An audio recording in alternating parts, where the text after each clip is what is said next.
വിവിധ ചർച്ചകളുടെയും വളരെ വിഖ്യാതമായ ഒരു കോളം. അതിൽ പറയുന്നത്, നിങ്ങൾ എന്നോട് 2 മിനിറ്റ് സംസാരിക്കാൻ ആവശ്യപ്പെട്ടാൽ എനിക്ക് 3 ആഴ്ചയെങ്കിലും അതിന്റെ പ്രിപ്പറേഷന് വേണ്ടി വേണം. നിങ്ങൾ എന്നോട് 1 ദിവസം സംസാരിക്കാൻ പറഞ്ഞാൽ ഞാൻ ഇപ്പോഴേ റെഡി. ഞാൻ പറഞ്ഞത് മനസ്സിലായല്ലോ അല്ലേ? 30 മിനിറ്റ് സമയം എന്നെ ഒരു പരിധി വരെ ഈ ഇന്ന് നടന്നിട്ടുള്ള സെഷൻസിനെ വെച്ച് നോക്കിക്കഴിഞ്ഞാൽ പലതും വളരെ വലിയ ലക്ഷറിയാണ്. കാരണം പലരോടും 5 മിനിറ്റിനുള്ളിലും 10 മിനിറ്റിനുള്ളിലും അവസാനിപ്പിക്കാൻ പറയുന്നത് കേട്ട് അവരൊക്കെ അവതരിപ്പിക്കേണ്ട വലിയ വിഷയങ്ങളാണ് ഈ പല വിഷയങ്ങൾ. അപ്പോൾ ഞാൻ നേരിട്ട് വിഷയത്തിലേക്ക് പോവാം. ഈ മനുഷ്യൻ കാട്ടിലേക്ക് കടന്ന് കയറിയവനാണോ കാട്ടിൽ നിന്ന് ഇറങ്ങിയവനാണോ?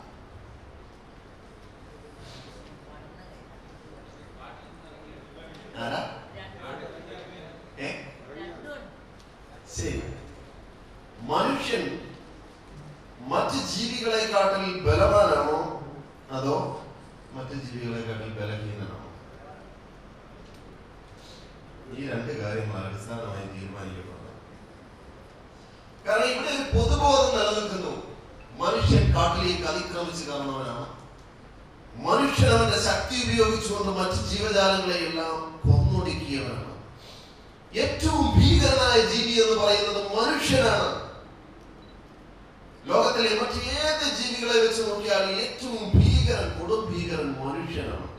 ഹോമോ സാപ്പിയൻസ് അവനാണ് ഈ പ്രശ്നങ്ങൾക്കെല്ലാം കാരണം. എവിടെയും മനുഷ്യൻ എന്ന മൃഗം കേൾക്കുന്നത് കുറ്റപ്പെടുത്തലുകൾ മാത്രം. പക്ഷെ മനസ്സിലാക്കുന്നത് ഈ ജന്മനാ ഉള്ള പ്രത്യേകിച്ച് ഒരു കഴിവും കായികമായിട്ടുള്ള കാര്യങ്ങളിൽ നൽകിയിട്ടില്ലാത്ത വളരെ ബലഹീനനായ ഒരു മൃഗമാണ് മനുഷ്യൻ. അതാണ് വാസ്തവം. ഒരു പുലിയെ പോലെ ഓടാൻ കഴിയില്ല, ഒരു കുരങ്ങിനെ പോലെ മരം കയറാൻ കഴിയില്ല, ഒരു ആനയെ പോലെ ശക്തിയില്ല, ഒരു കടുവയുടെ ശക്തമായ മസിലുള്ള കരങ്ങളോട് പിടിച്ചു നിൽക്കാൻ കഴിയില്ല. അതിന്റെ ക്ലാസ് അതുപോലെ വലിയ അതിന്റെ കൂർത്ത നഖങ്ങളില്ല, ചാടി വീഴാൻ കഴിയില്ല, ഒരു മാനിനെ പോലെ ഓടി രക്ഷപ്പെടാൻ കഴിയില്ല. സാധാരണ ബലഹീനനായ മനുഷ്യൻ മറ്റു മൃഗങ്ങളെ വെച്ച് നോക്കിയാൽ, എന്നാൽ അവൻ ഇന്ന് ഈ ഭൂമിയിൽ മറ്റു ജീവജാലങ്ങളുടെ മുകളിലേക്ക് അതീശത്വം നേടിയെങ്കിൽ അതൊന്നും സമാധാനത്തിന്റെ സമമായ ചർച്ചകൾ ഏതെങ്കിലും ജീവികളോട് നടത്തിയിട്ടല്ല, യുദ്ധം ചെയ്ത് നേടിയതാണ്. Struggle for the survival of the fittest. യുദ്ധം ചെയ്ത് നേടിയതാ, ഒരു സംശയവും വേണ്ട. അവൻ മറ്റു മൃഗങ്ങളാൽ ആക്രമിക്കപ്പെട്ടപ്പോൾ അവൻ കൂട്ടം ചേർന്നുകൊണ്ട് എങ്ങനെ ഈ ആക്രമണങ്ങളെ തടയാമെന്ന് കൂട്ടം ചേർന്നുകൊണ്ട് ഒരുമിച്ച് കൈപിടിച്ച് അവൻ ആദ്യം കിട്ടിയ ആയുധമായിട്ടുള്ള കല്ലെടുത്തുറച്ച് മൂർച്ച കൂട്ടിയിട്ട് തിരികെ പ്രത്യാക്രമണം കൂട്ടമായി നടത്തി നേടിയതാ. ഇന്നിരിക്കുന്ന കംഫർട്ടും ഇന്നിരിക്കുന്ന സംവിധാനങ്ങളും ഇന്നുണ്ടാക്കിയ AC ഓഡിറ്റോറിയവും ദന്തഗോപുരങ്ങളിൽ ഇരുന്നു കൊണ്ട് ഞാൻ ഭീകരമാണ് എന്നൊക്കെ പറയുന്നവർ ഓർക്കുക, നിങ്ങൾ ഓർക്കുക, നിങ്ങൾ എങ്ങനെ നിങ്ങളായെന്ന്. അത് മറന്നുകൊണ്ട് ഇവിടെ പരിസ്ഥിതി തീവ്രവാദം വിളമ്പുന്നതിനെതിരെ അതിശക്തമായ നിലപാടെടുത്തുകൊണ്ട് ഏതാനും വർഷങ്ങളായിട്ട് നമ്മളൊക്കെ ഈ നാട്ടിലുണ്ട്.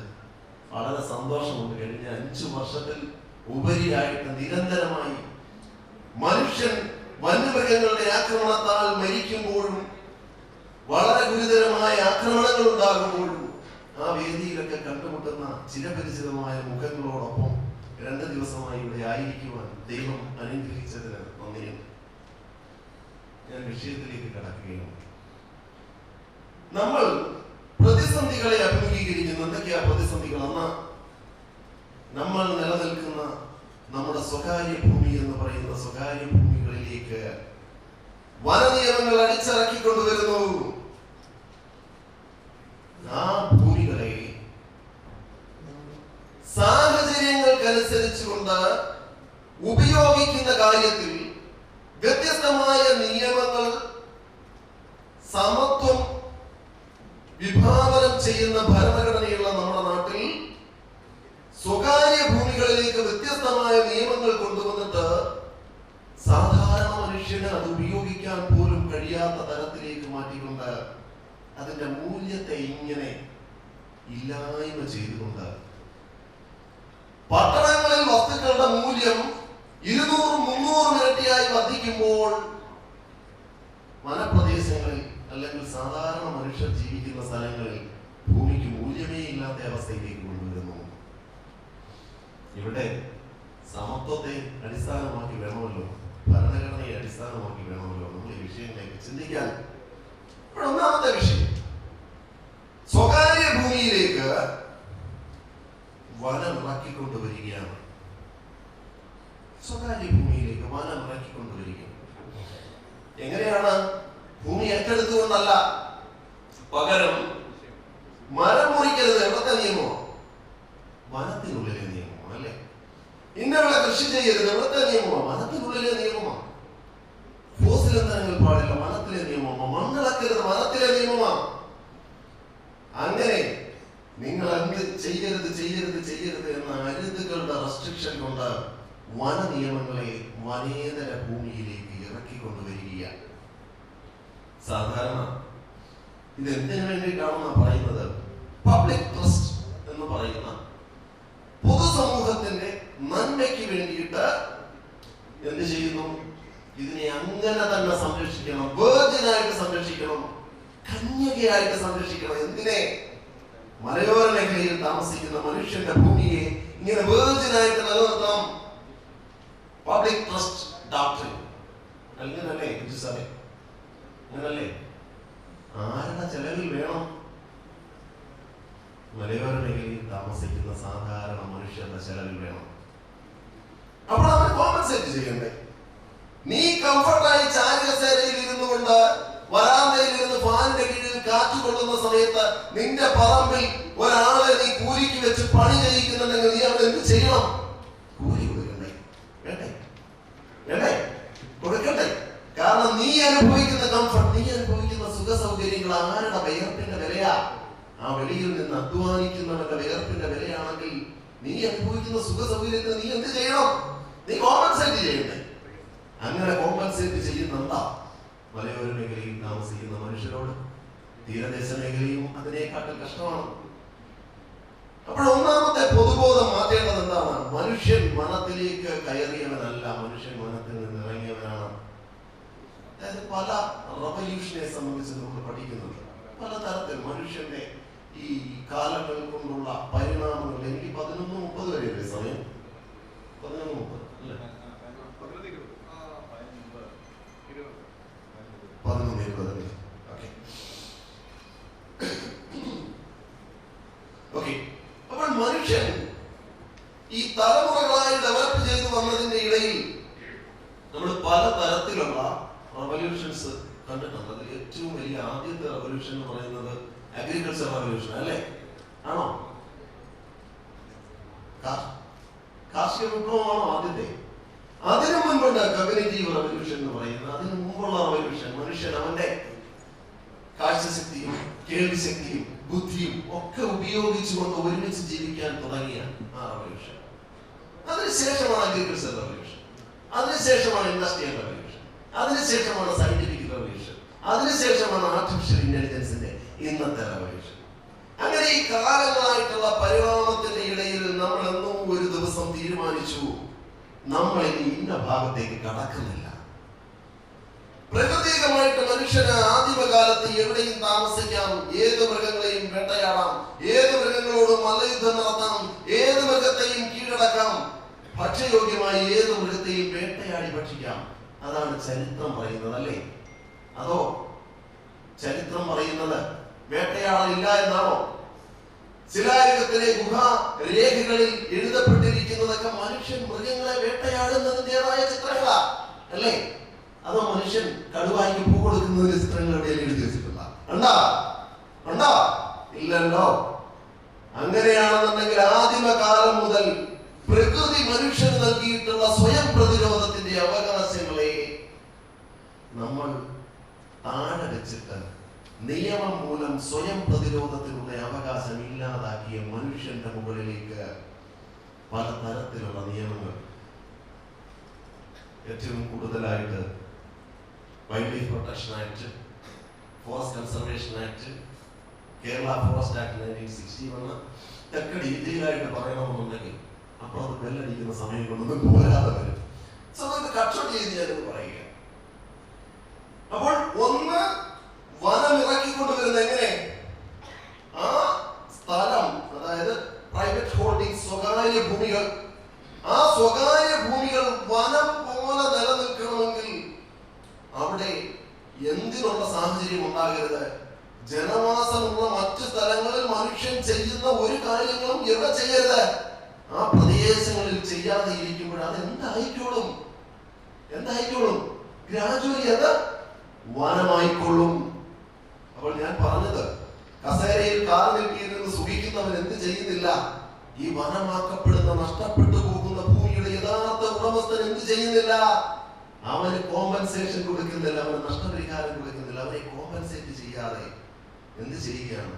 നിലനിൽക്കാൻ കഴിയാത്ത തരത്തിൽ അതിന് വന്യജീവികളെ ഉപയോഗിച്ച് ജനവാസ മേഖലയിൽ നിന്നും മനുഷ്യനെ ഉന്മൂലനം ചെയ്തിട്ട്, മനുഷ്യനെ കുടിയിറക്കിയിട്ട് അവിടേക്ക് വനവൽക്കരണം നടത്തുമ്പോൾ നമ്മളെല്ലാം നമുക്ക് രക്ഷ വേറെ എവിടെ നിന്നെങ്കിലും വരും, രക്ഷകൻ ഇങ്ങനെ അവതരിച്ചു വരും എന്ന് നോക്കിയിരിക്കുക.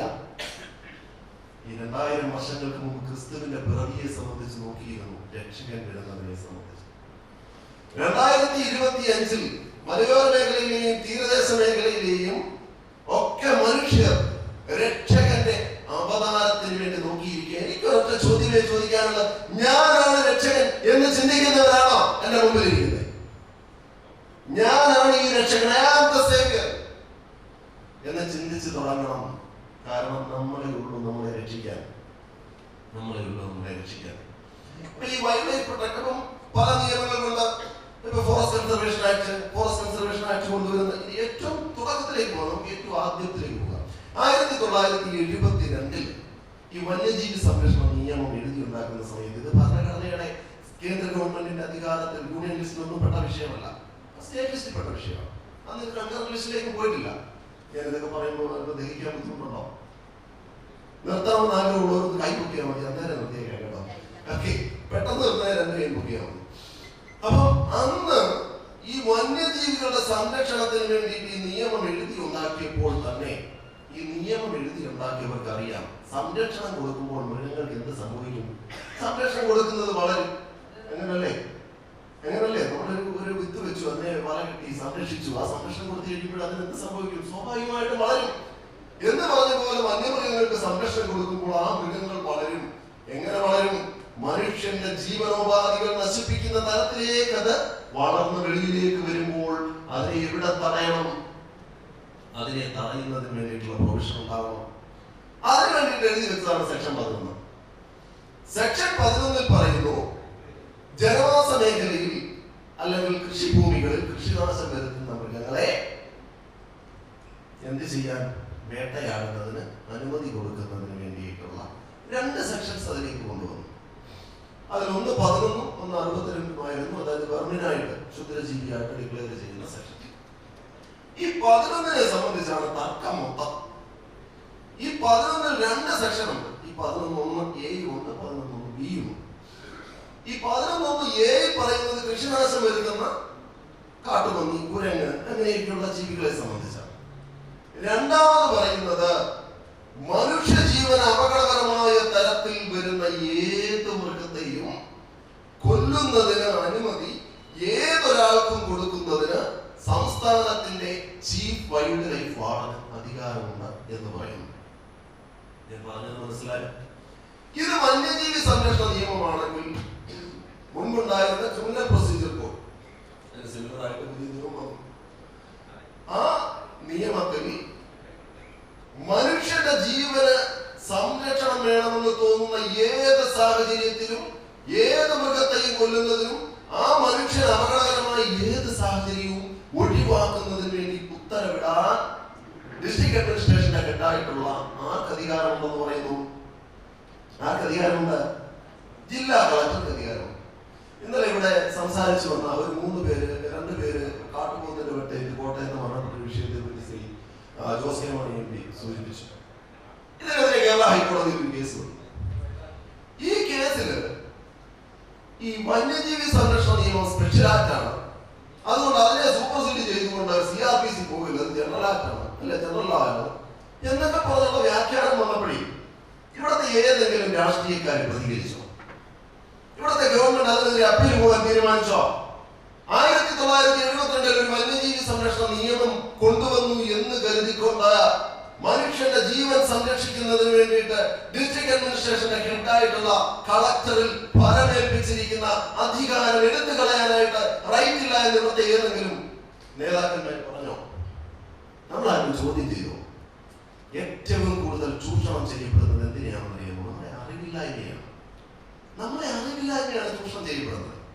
അപ്പോൾ വന്യജീവി സംരക്ഷണ നിയമത്തിന്റെ 11(1)A വകുപ്പും 11(1)B വകുപ്പും ഒക്കെ ഈ മനുഷ്യന്റെ സ്വത്തിനും ജീവനും ഒക്കെ സംരക്ഷണം നൽകുന്നതിന് അധികാരം കൊടുക്കുന്നുണ്ട്. പക്ഷേ ആ നിയമം ഉണ്ടാക്കിയപ്പോഴതിലുണ്ടായ ഏറ്റവും പ്രധാന പ്രശ്നം എന്താണെന്നറിയാമോ?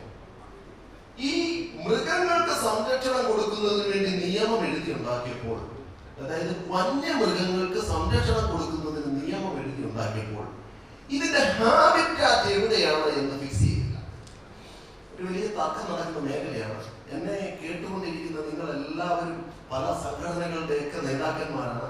നിങ്ങൾ 100 നാളുകളായും ആ 100 നാളുകൾ 1000 നാളുകളായും സമൂഹത്തിലേക്ക് ഈ വിഷയങ്ങളെ സംബന്ധിച്ച് പഠിപ്പിച്ചു കൊടുക്കേണ്ടവരാണ്. അതുകൊണ്ട് ഞാൻ ഈ പറയുന്ന വിഷയം നിയമമൊക്കെ ആയതുകൊണ്ട് വിരസത തോന്നുമെങ്കിലും നിങ്ങൾ സഹിക്കുക, വേറെ നിവൃത്തിയില്ല. നിയമം എനിക്ക് നിയമമായിട്ടല്ലേ പറയാൻ കഴിയും. ഓക്കെ, അപ്പോ ഇത് എവിടെയാണ് പ്രശ്നം വരുന്നതെന്ന് അറിയാമോ?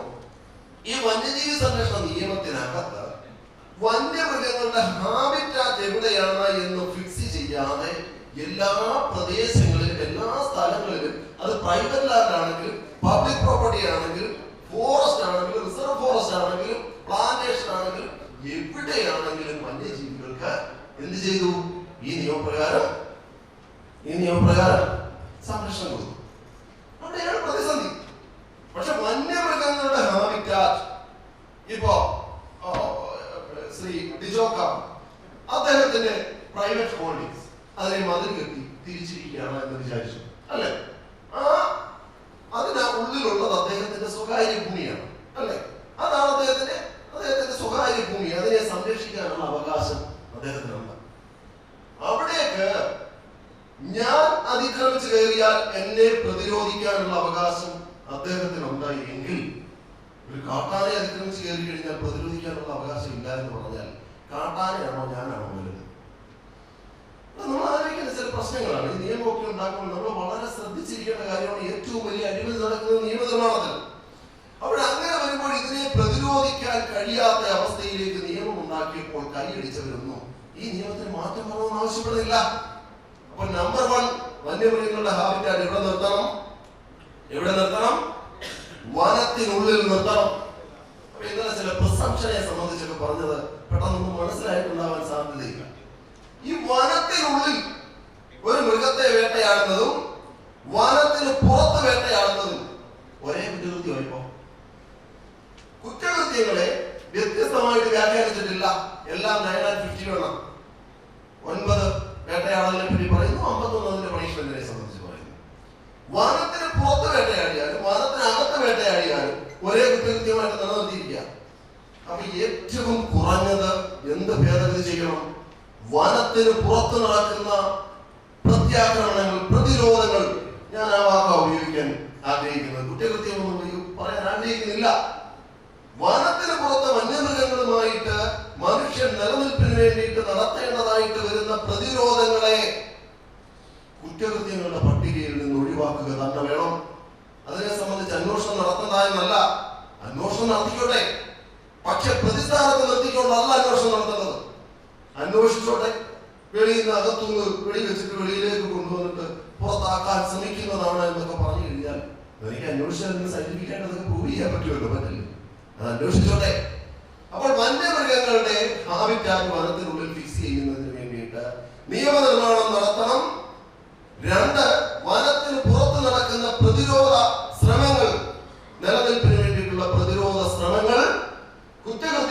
പട്ടികയിൽ നിന്ന് ഒഴിവാക്കണം എന്നത് വളരെ ശക്തമായിട്ട് ഈ കർഷക മഹാപഞ്ചായത്ത് നിയമനിർമ്മാണ സംവിധാനങ്ങളോട് ആവശ്യപ്പെടുകയാണ്. രണ്ടാമത്തെ വിഷയം ഈ വെർമിൻ എന്ന് പറയുന്ന ഒരു സംഗതി. ഷെഡ്യൂൾഡ് രണ്ടിൽപ്പെട്ട ജീവിയെ സംബന്ധിച്ച് വെർമിനായിട്ട് ക്ഷുദ്രജീവിയായിട്ട് ഫിഗർ ചെയ്യുന്നു. ഇനി 11 തരം പറയാം. നമ്മുടെ 14 ജില്ലയാണെന്ന് വിചാരിച്ചു. ഈ 14 ജില്ലയ്ക്കും ഡിസ്ട്രിക്ട് അഡ്മിനിസ്ട്രേഷൻ ഹെഡായിട്ട് കളക്ടർമാരില്ലേ? ഇല്ലേ? പക്ഷേ ഇവിടെ കേരളത്തിന്റെ തെക്കേ അറ്റം മുതൽ വടക്കേ അറ്റം വരെ ഈ മരമുണ്ട് അല്ലേ? നമ്മള് ഇപ്പോ നെയ്യാർവേപ്പാറ, അത് കഴിഞ്ഞ് ശെന്തുണ്ണി, അത് കഴിഞ്ഞ് ഇങ്ങോട്ട് വരുമ്പോൾ കോന്നി റിസർവ്, അത് കഴിഞ്ഞ് Ranni reserve, Periyar tiger reserve, Idukki, ഇങ്ങനെ കയറി എവിടെ വരെ ഉണ്ട്? അങ്ങോട്ട് പോയി കഴിഞ്ഞാൽ അങ്ങ് കാസർഗോഡിന്റെ കിഴക്കുവശത്തുണ്ട് അല്ലേ? ശരിയല്ലേ? അപ്പൊ ഇങ്ങനെ ഈ നിരന്ന് ഓൾമോസ്റ്റ് ആലപ്പുഴയും കോട്ടയത്തിന്റെ ചില ഭാഗങ്ങളും ഒഴികെയുള്ള ബാക്കി എല്ലാ സ്ഥലങ്ങളിലും മരമുണ്ട്. ഇവിടെ എല്ലാം നിരന്തരമായി വന്യജീവി ആക്രമണങ്ങൾ നടക്കുന്നുണ്ട്. ഇതിനെല്ലാം കൂടി ഒരൊറ്റ ചീഫ് വൈൽഡ് ലൈഫ് വാർഡൻ ഉത്തരവിടണമെന്ന് പറഞ്ഞാൽ ഇതെന്താ ഇത്രയ്ക്ക് വലിയ സംഭവം പറ്റുമോ? ഈ ചീഫ് വൈൽഡ് ലൈഫ് വാർഡന്റെ അധികാരം മിനിമം റേഞ്ച് ഓഫീസർ മുതലുള്ളവരെങ്കിലും കൊടുക്കണമെന്ന് എന്റെ അഭിപ്രായം. DFO അല്ല. DFOയിലേക്കെങ്കിലും കിട്ടിയാൽ മതി എന്നാണ് ഫോറസ്റ്റ് ഡിപ്പാർട്ട്മെന്റ് ഉദ്യോഗസ്ഥർ ഞാൻ സംസാരിച്ചപ്പോൾ പറഞ്ഞത്. അതെല്ലാം കൂടെ ഒതുക്കി വെച്ചിരിക്കുകയാണ്. ഇവിടെ കേരളത്തിന് ആകെ ഒരു ചീഫ് വൈൽഡ് ലൈഫ് വാർഡനേ ഉള്ളൂ. ഇവിടെ കാട്ടുപോത്ത് ജനവാസ മേഖലയിൽ ഇറങ്ങി മനുഷ്യനെ വെട്ടിക്കൊന്നുകൊണ്ട് വേട്ട ഇങ്ങനെ പരാക്രമണം നടത്തിക്കൊണ്ടിരിക്കുന്ന സമയത്ത് ചീഫ് വൈൽഡ് ലൈഫ് വാർഡനെ വിളിച്ചു കഴിഞ്ഞാൽ ഇവരൊക്കെ അവരുടെ കംഫർട്ടിൽ ജീവിക്കുന്നവരാ. ചിലപ്പോൾ അദ്ദേഹം പറഞ്ഞാൽ ടെന്നീസ് ക്ലബിലായിരിക്കും. ആ സമയത്ത് ഫോൺ എടുക്കാൻ കഴിയത്തില്ല. അല്ലെങ്കിൽ വൈഫിന്റെ അനന്തരത്തിയുടെ ഈ ചേട്ടന്റെ മോളുടെ എൻഗേജ്മെന്റിന്റെ ഫംഗ്ഷൻ നടന്നുകൊണ്ടിരിക്കുന്ന ഡിസ്കോതെക്കിലായിരിക്കും. ആ സമയത്ത് ഫോൺ എടുക്കാൻ കഴിഞ്ഞിട്ടില്ലെങ്കിൽ ഈ കാട്ടുപോത്തുകാർ മേയാണ് അല്ലെ ആനകൾ നശിപ്പിച്ചുകൊണ്ടിരിക്കുകയാണ് വീട്ടില്. വൈൽഡ് ലൈഫ് വാർഡനെ വിളിച്ചിട്ട് ഉത്തരവിടാനായിട്ട് പറയാൻ ഉത്തരവിടിയിക്കാൻ പറ്റുന്നില്ലെങ്കിൽ തോക്ക് തൂക്കിയിട്ടോടിക്കുന്ന നടവഴിയെ നടക്കും. ആരാ? കുറെ എണ്ണം വയനാട്ടിൽ അജീഷ് മരിച്ചു. എനിക്ക് ഗിഫ്റ്റിനൊക്കെ ഓർക്കുന്നുണ്ടായിരിക്കും. 12 കിലോമീറ്റർ അല്ലേ ജനവാസ മേഖലയിൽ 12 കിലോമീറ്റർ ഒരാനയുടെ പുറകെ പദ്ധതി പിടിച്ചുകൊണ്ട് നടക്കുകയാണ്. കുറെ ഉദ്യോഗസ്ഥർ, 100-ലധികം ഉദ്യോഗസ്ഥര്. ഒന്ന് ആലോചിച്ച് നോക്കണം. അത് മറ്റേ ബെറ്റൊക്കെ കെട്ടിയ ആന. ഒന്ന് ചിന്തിച്ചോണം, മനുഷ്യന്റെ ജീവൻ എന്ത് ഗൗരവമാണ് കൊടുക്കുന്നത്. ഈ ആന ഇങ്ങനെ നടന്നു വന്നു. ആനയ്ക്ക് പുറകെ മറ്റേ ഈ എഴുന്നള്ളത്ത് പോകുമ്പോ ആൾക്കാർ പോകുന്നത് പോലെ ഇവന്മാരി തോക്കും വഴി പിടിച്ചുകൊണ്ട് നടക്കുക. മണിക്കൂറുകൾ കഴിഞ്ഞിട്ട് ഒരു വീടിന്റെ മതിൽ ചവിട്ടി പൊട്ടിച്ചിട്ട് അകത്ത് കയറി ഒരു മനുഷ്യനെ അജീഷിനെ ചവിട്ടി കൊല്ലുക. ഒന്ന് ആലോചിച്ച് നോക്കിയേ, എത്ര മണിക്കൂറുകൾ കഴിഞ്ഞു. അപ്പോൾ ഇവർ പറയുന്നത് എന്താണെന്ന് അറിയാമോ? അപകടകാരിയാണ് എന്നുള്ളത് തിരിച്ചറിയുന്നതിന് പറ്റണം. എന്നാലേ എന്തുപയോഗിക്കാൻ പറ്റുമെന്ന്, ഈ അധികാരം ഉപയോഗിക്കാൻ പറ്റുമെന്ന്. ഒരു കടുവയെ ജനങ്ങളുടെ മുന്നിൽ വന്ന് നിന്നിട്ട് പറയണം, ഞാൻ അപകടകാരിയാണ് കേട്ടോ, ഞാൻ മനുഷ്യന്റെ ജീവൻ അപകടകാരിയാണെന്ന് ആര് പറയണം? കടുവയും ആരെയും മറന്നു നിന്നിട്ട് പറയണം. ഈ ഏകദേശം 2 ലക്ഷം വർഷങ്ങൾക്ക് മുമ്പാണ് ഞാൻ മുമ്പ് പറഞ്ഞ ഈ കഗ്നിറ്റീവ് റവല്യൂഷൻ ഉണ്ടായതെങ്കിൽ ഈ 2025-ലും ബുദ്ധിസ്ഥിരത ഉറച്ചിട്ടില്ലാത്ത, അതായത് ഈ റവല്യൂഷൻ നടന്നിട്ടില്ലാത്ത, ഏറ്റവും ആദ്യം മനുഷ്യർക്ക് സംഭവിച്ചു എന്ന് പറയുന്ന വിപ്ലവം ഉണ്ടല്ലോ, അത് സംഭവിച്ചിട്ടില്ലാത്ത ആൾക്കാരാണ് നമ്മളെ ഭരിക്കുന്നതെന്ന് ആലോചിച്ചോ. പറഞ്ഞാൽ മനസ്സിലായി. അതായത് ഒരു കടുവ ജനവാസ മേഖലയിൽ ഇറങ്ങിയാൽ ആ പ്രസൻസ് തന്നെ അപകടമാണ് എന്നാണ് പ്രിസംഷൻ. അങ്ങനല്ലേ? അതായത് മനുഷ്യനെ ആക്രമിക്കുന്ന ഒരു മൃഗം, ഒരു വന്യമൃഗം, അതിന് ആനയായിക്കോട്ടെ, കടുവയായിക്കോട്ടെ, പുലിയായിക്കോട്ടെ, കാട്ടുപോത്തായിക്കോട്ടെ, കാട്ടുപന്നിയായിക്കോട്ടെ, ഇത് മനുഷ്യന്റെ ജീവൻ അപകടകരമാണ് എന്നുള്ളതും ഇത് ആക്രമണകാരിയാണ് ആയ ജീവിയാണ് എന്നുള്ളതും അത് പറയേണ്ട കാര്യമില്ല. അത് കുഞ്ഞമ്മയുടെ അനിയന്റെ കല്യാണം കൂടാൻ വന്നേക്കുന്നതല്ല നാട്ടിൽ. ആണോ? നിരപരാധിയായ മൃഗത്തെ വെടിവെച്ച് കൊല്ലുന്നു. ആരാ പറയുന്നതെന്ന് അറിയാമോ? രാവിലെ മട്ടൻ ടിക്കായും കഴിച്ചിട്ടിരുന്നിട്ടാണ് പരിസ്ഥിതി തീവ്രവാദം വിളമ്പുന്നത്. കാട്ടുപന്നിക്ക് ഒരു ജീവനില്ലേ? ഇവിടെ ഓരോ ദിവസവും ആയിരക്കണക്കിന് 10,000-കണക്കിന് ആടുകളും കോഴികളും താറാവുകളും ഗിരിപ്പന്നികളും പോത്തുകളും മത്സ്യങ്ങളും ഒക്കെ മനുഷ്യന്റെ ഭക്ഷണത്തിന് വേണ്ടിയിട്ട് കൊല്ലപ്പെടുക. അതിന്റെ ഒന്നും ജീവൻ ഒരു ജീവനെയല്ല. അതിനെപ്പറ്റി കരയണ്ട. ഞാൻ പലപ്പോഴും സംസാരിക്കുമ്പോൾ പലരും പറയാറുണ്ട്, 20 കിലോമീറ്റർ വനത്തിൽ നിന്ന് മാറിയിട്ടാണ് പത്തനാപുരത്ത് സുകുമാരൻ എന്ന് പറയുന്നയാളെ 62 കുത്തൊരു കാട്ടുപന്നി കുത്തി കൊലപ്പെടുത്തിയത്. ആ കാട്ടുപന്നിക്ക് ഒരു ജീവൻ എന്നൊക്കെ എഴുന്നള്ളിക്കുന്നത്.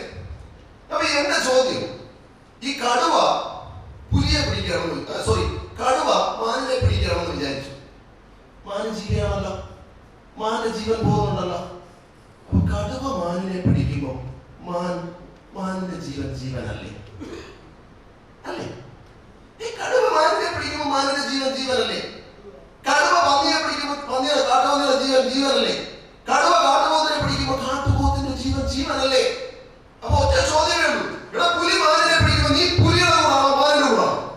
മാനിന്റെ കൂടാണെങ്കിൽ നീ പിന്നെ പറഞ്ഞിട്ട് കാര്യമില്ല. കാരണം ഈ പ്രകൃതിക്ക് വ്യത്യസ്തമായ ഏതോ ഒരു പ്രോസസ്സിലൂടെ ഇവിടെ ഇങ്ങനെ പൂജാതനായി പോയതാണ്.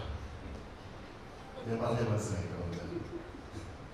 നീ വ്യത്യസ്തമായ എന്തോ ഒരു പ്രത്യേകതരം പ്രവൃത്തിയിലൂടെ അല്ലെങ്കിൽ എന്തൊക്കെയോ പ്രത്യേകമായ സംഭവങ്ങളിലൂടെ നീ ഇവിടെ ജനിച്ചു പോയിന്നേ ഉള്ളൂ. നിനക്ക് മുമ്പേ പറഞ്ഞ പോലെ ആ മറ്റേ റവല്യൂഷൻ നടന്നിട്ടില്ല. കാരണം ഈ കടുവയെ വന്യജീവി സംരക്ഷണ നിയമം ഒന്നും പറഞ്ഞു പഠിപ്പിച്ചിട്ടില്ലല്ലോ, ഉണ്ടോ? ഇല്ലല്ലോ. അപ്പൊ അഥവാ മനുഷ്യൻ അവന്റെ നിലനിൽപ്പിന് വേണ്ടിയിട്ട് പ്രത്യാക്രമണം നടത്തിയ ഒരു ജീവി, ഒരു മാനായിക്കോട്ടെ കൊല്ലപ്പെട്ട ഈയിടെ ഒന്ന് ആലോചിച്ച് നോക്കിക്കൂടെ?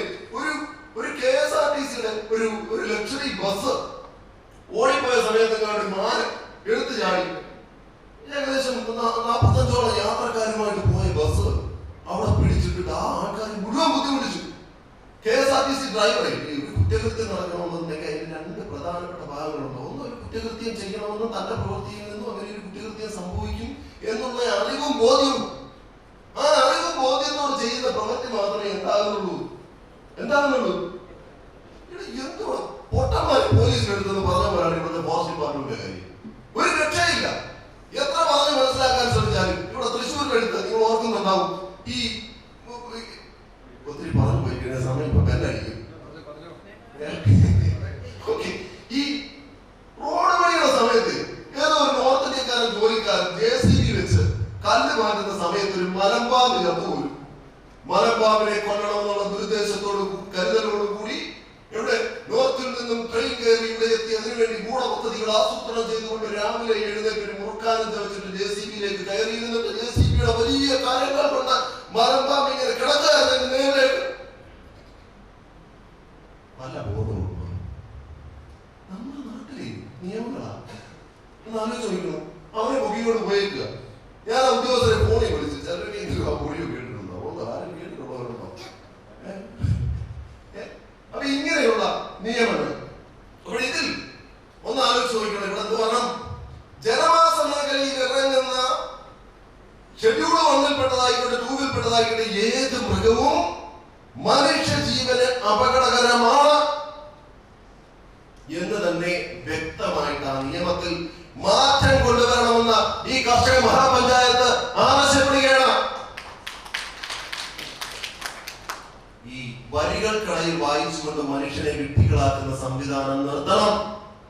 ക്ലാരിറ്റി വേണ്ടത് ക്ലാരിറ്റി വരുത്തണമെന്നേ. കാരണം അൾട്ടിമേറ്റ്ലി നിയമങ്ങൾ നിർമ്മിച്ചത് എന്തിനു വേണ്ടിയിട്ടാ?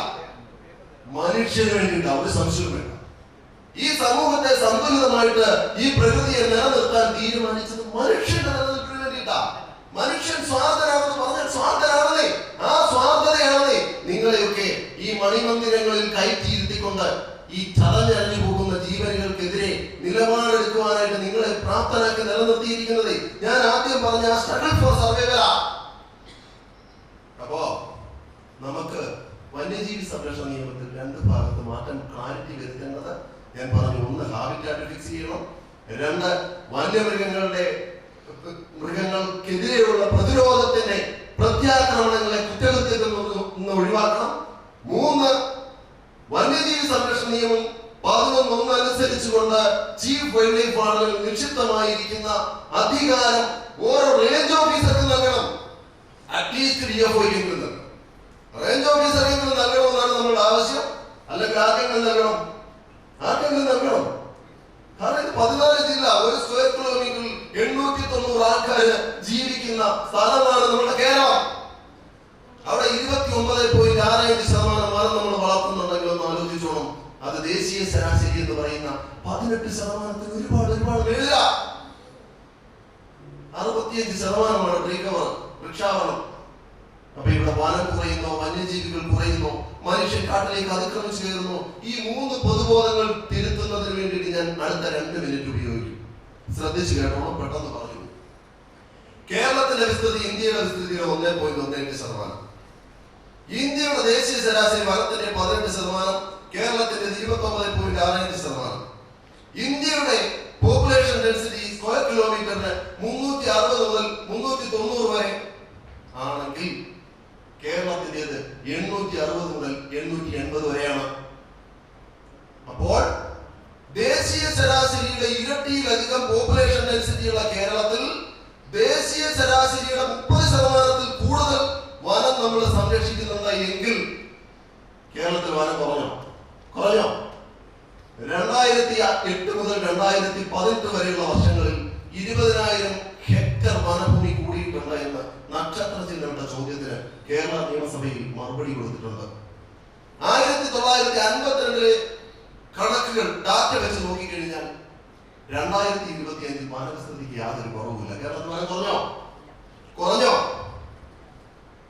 ദേശീയ ശരാശരി ഈ വനത്തിനുള്ളിലും പുറത്തുമായി നിൽക്കുന്ന വൃക്ഷങ്ങളുടെ ദേശീയ ശരാശരി 22%, കേരളത്തിൽ 65%.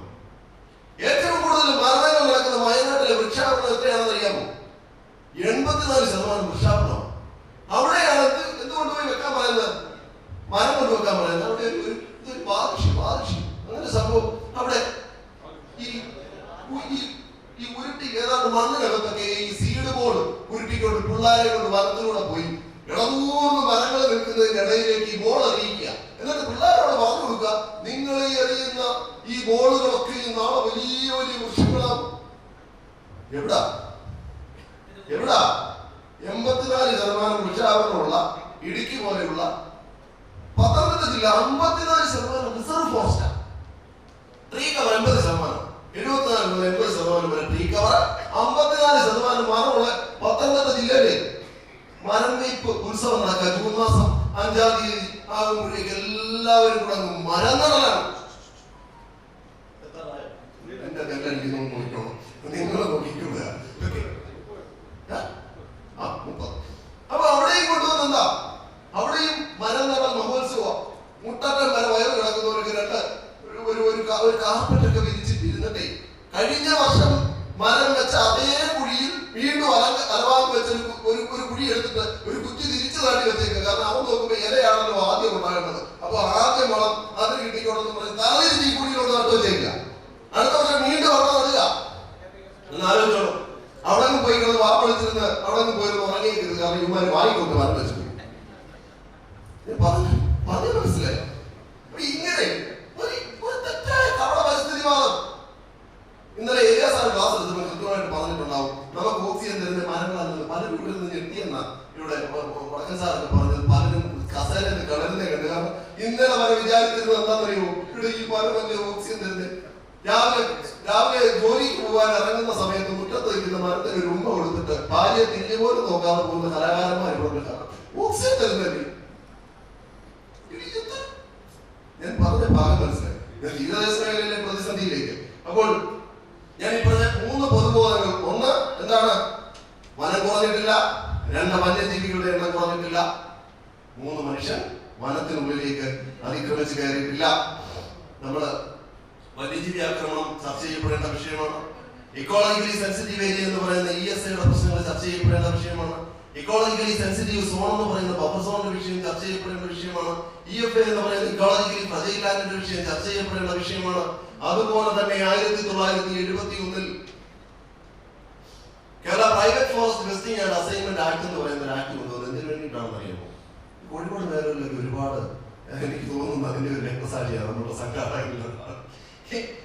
ഈ നിയമം കൊണ്ടുവന്നത് ഈ കൃഷിഭൂമി കൃഷിക്കാർക്ക് വിട്ടുകൊടുക്കുന്നതിന് വേണ്ടി കൃഷി ചെയ്യാതെ വനമായി കിടക്കുന്ന ഭൂമികളെ കൃഷി ചെയ്യുന്നതിന് വേണ്ടി കൃഷിക്കാരന് വിട്ടുകൊടുക്കുന്നതിന് വേണ്ടിയിട്ട് അതിന്റെ ഉടമസ്ഥനിൽ നിന്നും പിടിച്ചെടുക്കുക. പിടിച്ചെടുത്തിട്ട് എന്ത് ചെയ്യണം? കൃഷിക്കാരന് വിട്ടുകൊടുക്കണം കൃഷി ചെയ്യുന്നതിന് വേണ്ടിയിട്ട്. അങ്ങനെ വിട്ടുകൊടുക്കുന്നതിന് വേണ്ടിയിട്ട് പിടിച്ചെടുക്കുന്ന ഭൂമികളുണ്ടല്ലോ, ഈ ഭൂമികളിലേക്ക് പിന്നെ ആരിൽ നിന്ന് പിടിച്ചെടുത്തു അപ്പൊ വീണ്ടും പോയി കയ്യേറ്റം നടത്തരുതല്ലോ. അതിനു വേണ്ടിയിട്ട് ഇത് ആരെ സൂക്ഷിക്കാൻ ഏൽപ്പിച്ചു? ഫോറസ്റ്റ് ഡിപ്പാർട്ട്മെന്റിനെ ഏൽപ്പിച്ചു. അപ്പൊ അത് ആലോചിച്ചോണം. ഇപ്പോഴും ഒരു തെറ്റിദ്ധാരണയുണ്ട്, ഈ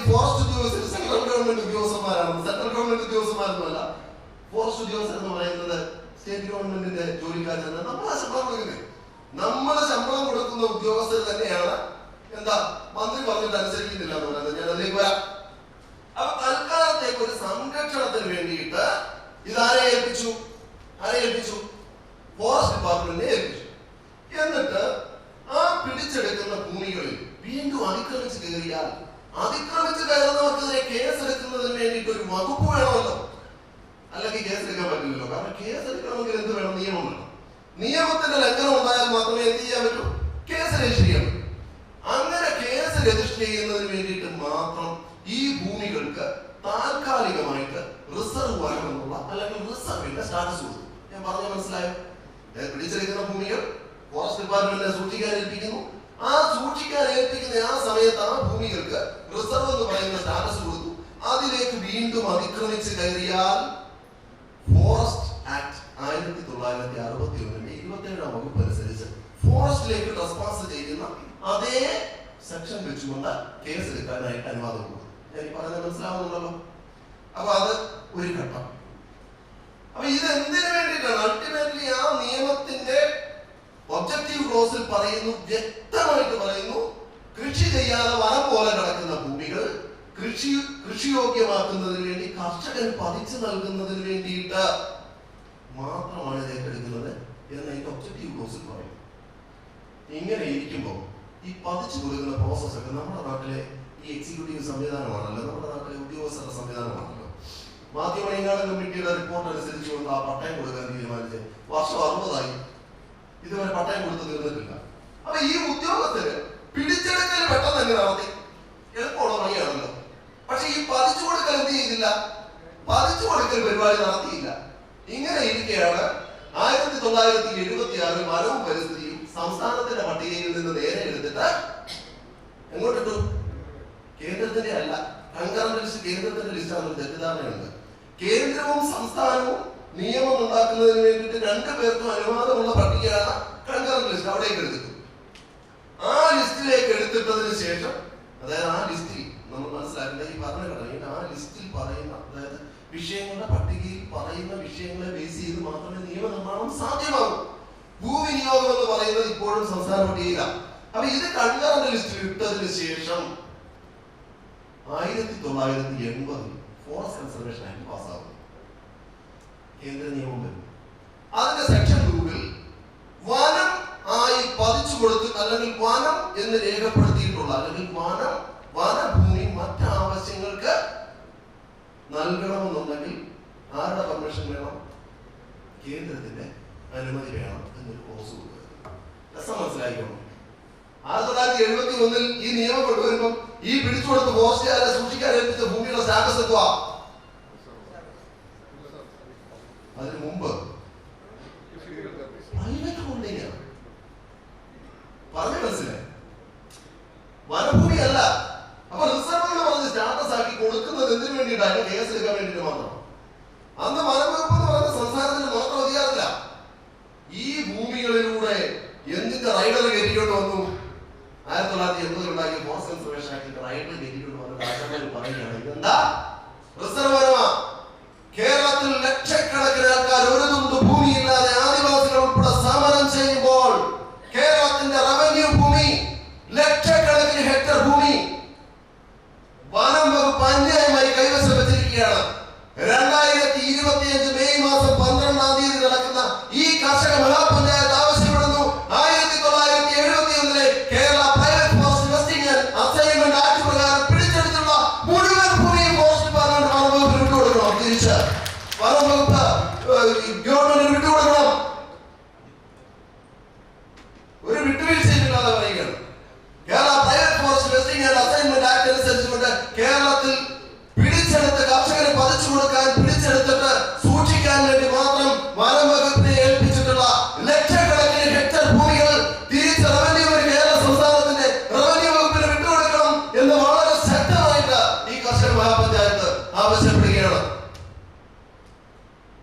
ഞാൻ പറഞ്ഞത് എതിലേക്ക് കയറി പോകുന്നതെന്ന് മനസ്സിലായി. ഇതിനെന്തെങ്കിലും ചാർജുണ്ടെങ്കിൽ ഇത് റെക്കോർഡ് ചെയ്യണം, ലൈവാണ്. ഏതെങ്കിലും വനം വകുപ്പിന്റെ ഉദ്യോഗസ്ഥൻ വന്ന് ഒരു കസേര എപ്പോഴും ഇട്ടിട്ട് അഡ്വക്കേറ്റ് ഓടിക്കുകയോ പറഞ്ഞത് മുഴുവൻ മുഴുവൻ വിവരക്കേടാണ്. നേരെ തിരിച്ചാണെന്ന് പറയാം. വാ, നമുക്ക് സംസാരിക്കാം, നമുക്ക് തർക്കിക്കാം, നമുക്ക് സംസാരിക്കാം. ശരിയാണെന്ന് ബോധ്യപ്പെട്ടാൽ ചെയ്താൽ മതി. 1961 കേരള ഫോറസ്റ്റ് ആക്ട്, അന്ന് അത് വളരെ വ്യക്തമായ നല്ല ഉദ്ദേശത്തോടു കൂടി കൊണ്ടുവന്ന നിയമമാണ്. ഇനി ഈ അനാവശ്യമായിട്ട് റവന്യൂ സമയം കഴിഞ്ഞല്ലേ? കഴിഞ്ഞില്ലേ?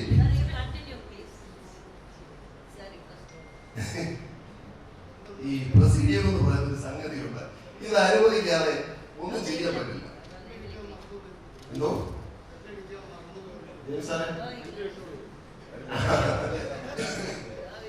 സംഗതികളെ അപ്സെറ്റ് ചെയ്ത് കഴിഞ്ഞാല് ഓക്കെ. അപ്പൊ ഇനി പറഞ്ഞു പോയാൽ ഇതിനെപ്പറ്റി എല്ലാം സംസാരിക്കണമെന്നുണ്ടെങ്കിൽ ഞാനതാ പറഞ്ഞത്, ചർച്ചയിൽ പറഞ്ഞ പോലെ കിടക്കുകയാണ്. അപ്പൊ ഇത് വന്യജീവി സംരക്ഷണ നിയമത്തെ പറ്റി പറഞ്ഞു, private forest vesting and assignment act പറ്റി പറഞ്ഞു. ഇനി അടുത്തൊരു സംഗതി ഇക്കോളജിക്കലി ഫ്രജൈലാല് ഇവിടെ ഏതോരും കക്ഷത്തിൽ ഡയറിയും വെച്ചിട്ട് തെക്ക് വടക്ക് നടന്നിരുന്നുണ്ട്. അവിടെ ഒരു മരം വടക്കോട്ട് ചരിഞ്ഞിരിക്കുന്നു, അതുകൊണ്ട് ആ സൈഡ് ഇടുങ്ങി പോരാതെ ചേർത്തേക്കുക. എന്തിനാ? EFL 10 നയാ പൈസ കൊടുക്കാതെ കേരളത്തിലെ 10,000 ഹെക്ടർ ഭൂമിയാണ് EFL ഉൾപ്പെടുത്തി ചലിപ്പിക്കാൻ അനുവദിക്കാതിരിക്കുന്നത്. ആലോചിച്ച് മാറ്റം വരണം, മാറ്റം വരണം. EFL ആയിട്ട് മാറ്റി ഇട്ടിട്ട് കർഷകനെ അല്ലെങ്കിൽ അതിന്റെ ഉടമസ്ഥനെ അനുഭവിക്കാൻ അവകാശം കൊടുക്കാത്ത ഭൂമികൾക്ക് തുല്യമായിട്ടുള്ള കോമ്പൻസേഷൻ കൊടുക്കണമെന്നും അല്ലെങ്കിൽ ആ ഭൂമി ഉപയോഗിക്കത്തക്ക തരത്തിലേക്ക് തിരിച്ചു വിട്ടു നൽകണമെന്നും ഈ കർഷക മഹാപഞ്ചായത്ത് ആവശ്യപ്പെടുകയാണ്. ഈ അടുത്ത വിഷയത്തിലേക്ക് പോയാൽ ഞാൻ പെട്ടെന്ന് പറഞ്ഞു പോകാം. 5 മിനിറ്റ് നിങ്ങളുടെ ദാക്ഷിണ്യം കൊണ്ട് കിട്ടിയതാണ്. അപ്പം പല പ്രതിസന്ധികളിലൂടെ നമ്മൾ കടന്നു പോകുമ്പോൾ ecologically sensitive zone, buffer zone ഒന്ന് ആലോചിച്ച് നോക്കിക്കോളൂ. മനുഷ്യന്റെ പ്രൈവറ്റ് ഹോൾഡിങ്ങിലേക്ക് കയറ്റിട്ട് 10 കിലോമീറ്റർ നീ ചലിക്കണ്ട, നീ നടണ്ട, നീ ഉണ്ണണ്ട, നീ ഉറങ്ങണ്ട, നീ ഫോസിൽ ഇന്ധനങ്ങൾ ഉപയോഗിക്കണ്ട, ഉച്ചഭാഷ ഉപയോഗിക്കണ്ട. സ്കൂൾ കെട്ടിടം, ആശുപത്രി കെട്ടിടം, സ്കൂൾ കെട്ടിടവും ആശുപത്രി കെട്ടിടവും റെസിഡൻഷ്യൽ ബിൽഡിംഗ് ആണോ? ആണോ? അല്ല, കൊമേഴ്ഷ്യൽ ബിൽഡിംഗ്. ഒരു കൊമേഴ്ഷ്യൽ കൺസ്ട്രക്ഷൻ ആവശ്യമില്ല. എവിടാ? മലയോര മേഖലയിലെ ഭൂമികൾ മരവിപ്പിച്ച് നിർത്തുന്നതിന് വേണ്ടിയിട്ട് കൊണ്ടുവരുന്ന നാടകങ്ങളായതൊക്കെ ഇത് മനസ്സിലാക്കാനായിട്ട് കണ്ണും കാതും തുറന്നു വെച്ച് മനസ്സിലാക്കാൻ തയ്യാറാവണം. അവിടെ ആദ്യം ഇത് ഭരണഘടനയിൽ ഭൂമിയുടെ അവകാശം എന്ന് പറയുന്നത് ഫണ്ടമെന്റൽ റൈറ്റ് ആയിരുന്നു, മൗലികാവകാശമായിരുന്നു. മൗലികാവകാശം എന്ന് പറഞ്ഞാൽ അത് കോടതിയിലൂടെ നമുക്കത് ചലഞ്ച് ചെയ്തിട്ട് അതിനെ എക്സിക്യൂട്ട് ചെയ്തെടുക്കാൻ കഴിയും. എന്റെ മൗലികാവകാശത്തിലേക്കാണ് റിപ്പറ്റീഷൻ നടന്നത്. ഇതിനെ എന്ത് ചെയ്തെന്നറിയാമോ? ഒരു ഭരണഘടനാ ഭേദഗതിയിലൂടെ ഈ ഫണ്ടമെന്റൽ റൈറ്റ് ആയിരുന്ന സാധനത്തിനെ, അതായത് സ്വകാര്യ ഭൂമിയുടെ സ്വത്തവകാശത്തെ ആർട്ടിക്കിൾ 300A എന്ന് പറയുന്ന ഒരു ഭരണഘടനാ അവകാശം മാത്രമാക്കി ചുരുക്കി. ഭരണഘടനാ അവകാശവും അവകാശമാണ്, മൗലിക അവകാശവും അവകാശമാണ്. ഫണ്ടമെന്റൽ റൈറ്റ്സിന് മുകളിലല്ല കോൺസ്റ്റിറ്റ്യൂഷണൽ റൈറ്റ്സ്. കോൺസ്റ്റിറ്റ്യൂഷണൽ റൈറ്റ്സിൽ ഏറ്റവും സുപ്രീമാണ് ഫണ്ടമെന്റൽ റൈറ്റ്സ്. ഞാൻ പറയുന്നത് മനസ്സിലാവുന്നുണ്ടോ? വെള്ളം ചേർക്കാതെ പറയുന്നതുകൊണ്ട് അതിൻ്റെതായ ബുദ്ധിമുട്ടുണ്ടാവും. മനസ്സിലായോ? എന്നിട്ട് ആർട്ടിക്കിൾ 300A എന്ന് പറയുന്ന ഒരു ഇതിലേക്ക് ഒരു കോൺസ്റ്റിറ്റ്യൂഷണൽ റൈറ്റ് ആയിട്ട് മാത്രം ചുരുക്കി റിട്ട് ഫയൽ ചെയ്തുകൊണ്ട് ചർച്ച ചെയ്യാൻ പറ്റാത്ത അവസ്ഥയിലേക്ക് കൊണ്ടുവന്നിട്ട് അന്യായമായിട്ട് സ്വകാര്യ ഭൂമിയിലേക്ക് ഇങ്ങനെ ഇറക്കിക്കൊണ്ട് വരികയാണ് മാധ്യമങ്ങൾ. ഞാൻ പറഞ്ഞ മനസ്സിലായി? അപ്പോൾ ഇതിനെതിരെ ശക്തമായിട്ട് നമ്മൾ ആദ്യം ചെയ്യേണ്ടത് നമ്മൾ ബോധവാന്മാരാകണം, നമ്മൾ മറ്റുള്ളവരെ ബോധവൽക്കരിക്കണം. അങ്ങനെ ബോധവൽക്കരിച്ചെങ്കിൽ മാത്രമേ ഈ കാര്യങ്ങൾക്കൊക്കെ മാറ്റം ഉണ്ടാകൂ. ഇനി ഇവിടെ ഒരു പ്രധാന പ്രതിസന്ധി എന്താണെന്നറിയാമോ? സ്വതന്ത്ര കർഷക സംഘടനകളും സ്വതന്ത്ര സംഘടനകളും ഒക്കെ ഉന്നയിക്കുന്ന പ്രശ്നങ്ങൾക്ക് എന്തുകൊണ്ട് പരിഹാരം കിട്ടുന്നില്ല എന്ന് ചോദിച്ചാൽ, നമ്മളെല്ലാം ചില വിഷയങ്ങളിൽ ഒരുമിച്ച് നിൽക്കുന്നവരാണ്. പക്ഷെ ചില വിഷയങ്ങളിൽ ഒരുമിച്ച് നിൽക്കുമ്പോൾ പോലും നമ്മൾ പല വിഷയങ്ങളിലും വ്യത്യസ്തരായിട്ട് നിൽക്കുന്നവരുമാണ്. ഇപ്പൊ എന്റെ മുന്നിൽ ഇരിക്കുന്നത് ക്രിസ്ത്യാനിയുണ്ട്, ഹിന്ദുവുണ്ട്, മുസൽമാനുണ്ട്, എല്ലാവരും ഉണ്ട്. കർഷകരാണ് നമ്മൾ. കർഷകർ എന്ന് പറയുന്ന ഒരു ബാനറിൽ വ്യത്യസ്തങ്ങളായി ജോലി ചെയ്യുന്നവരാണെങ്കിലും, ജോൺസൺ അദ്ദേഹം പറഞ്ഞതുപോലെ ഞാനൊരു അഭിഭാഷകനാണെങ്കിലും ഞാനൊരു കൃഷിക്കാരൻ കൂടിയാണ്. അതുകൊണ്ട് തന്നെ കൃഷിക്കാരൻ എന്ന് വിളിക്കുന്നതിന് അഭിമാനം കൊള്ളുന്ന ഒരു അഭിഭാഷകനാണ് ഞാൻ പറഞ്ഞത് മനസ്സിലായി? അപ്പോൾ നമ്മൾ കൃഷിക്കാരൻ എന്ന് പറയുന്ന ഒരു ബാനറിൽ ഇപ്പൊ നമ്മൾ ഒരുമിച്ച് നിൽക്കുക. സമ്മേളനമൊക്കെ കഴിഞ്ഞ് വെളിയിലോട്ട് ഇറങ്ങി അപ്പുറത്തൂടെ ക്രിസ്ത്യാനികളുടെ ഒരു പ്രതിഷേധ യോഗം പോകുന്നു. നമ്മൾ 45 പേര് ക്രിസ്ത്യാനികളുടെ പ്രതിഷേധ യോഗത്തിന്റെ കൂടെ കൂടും.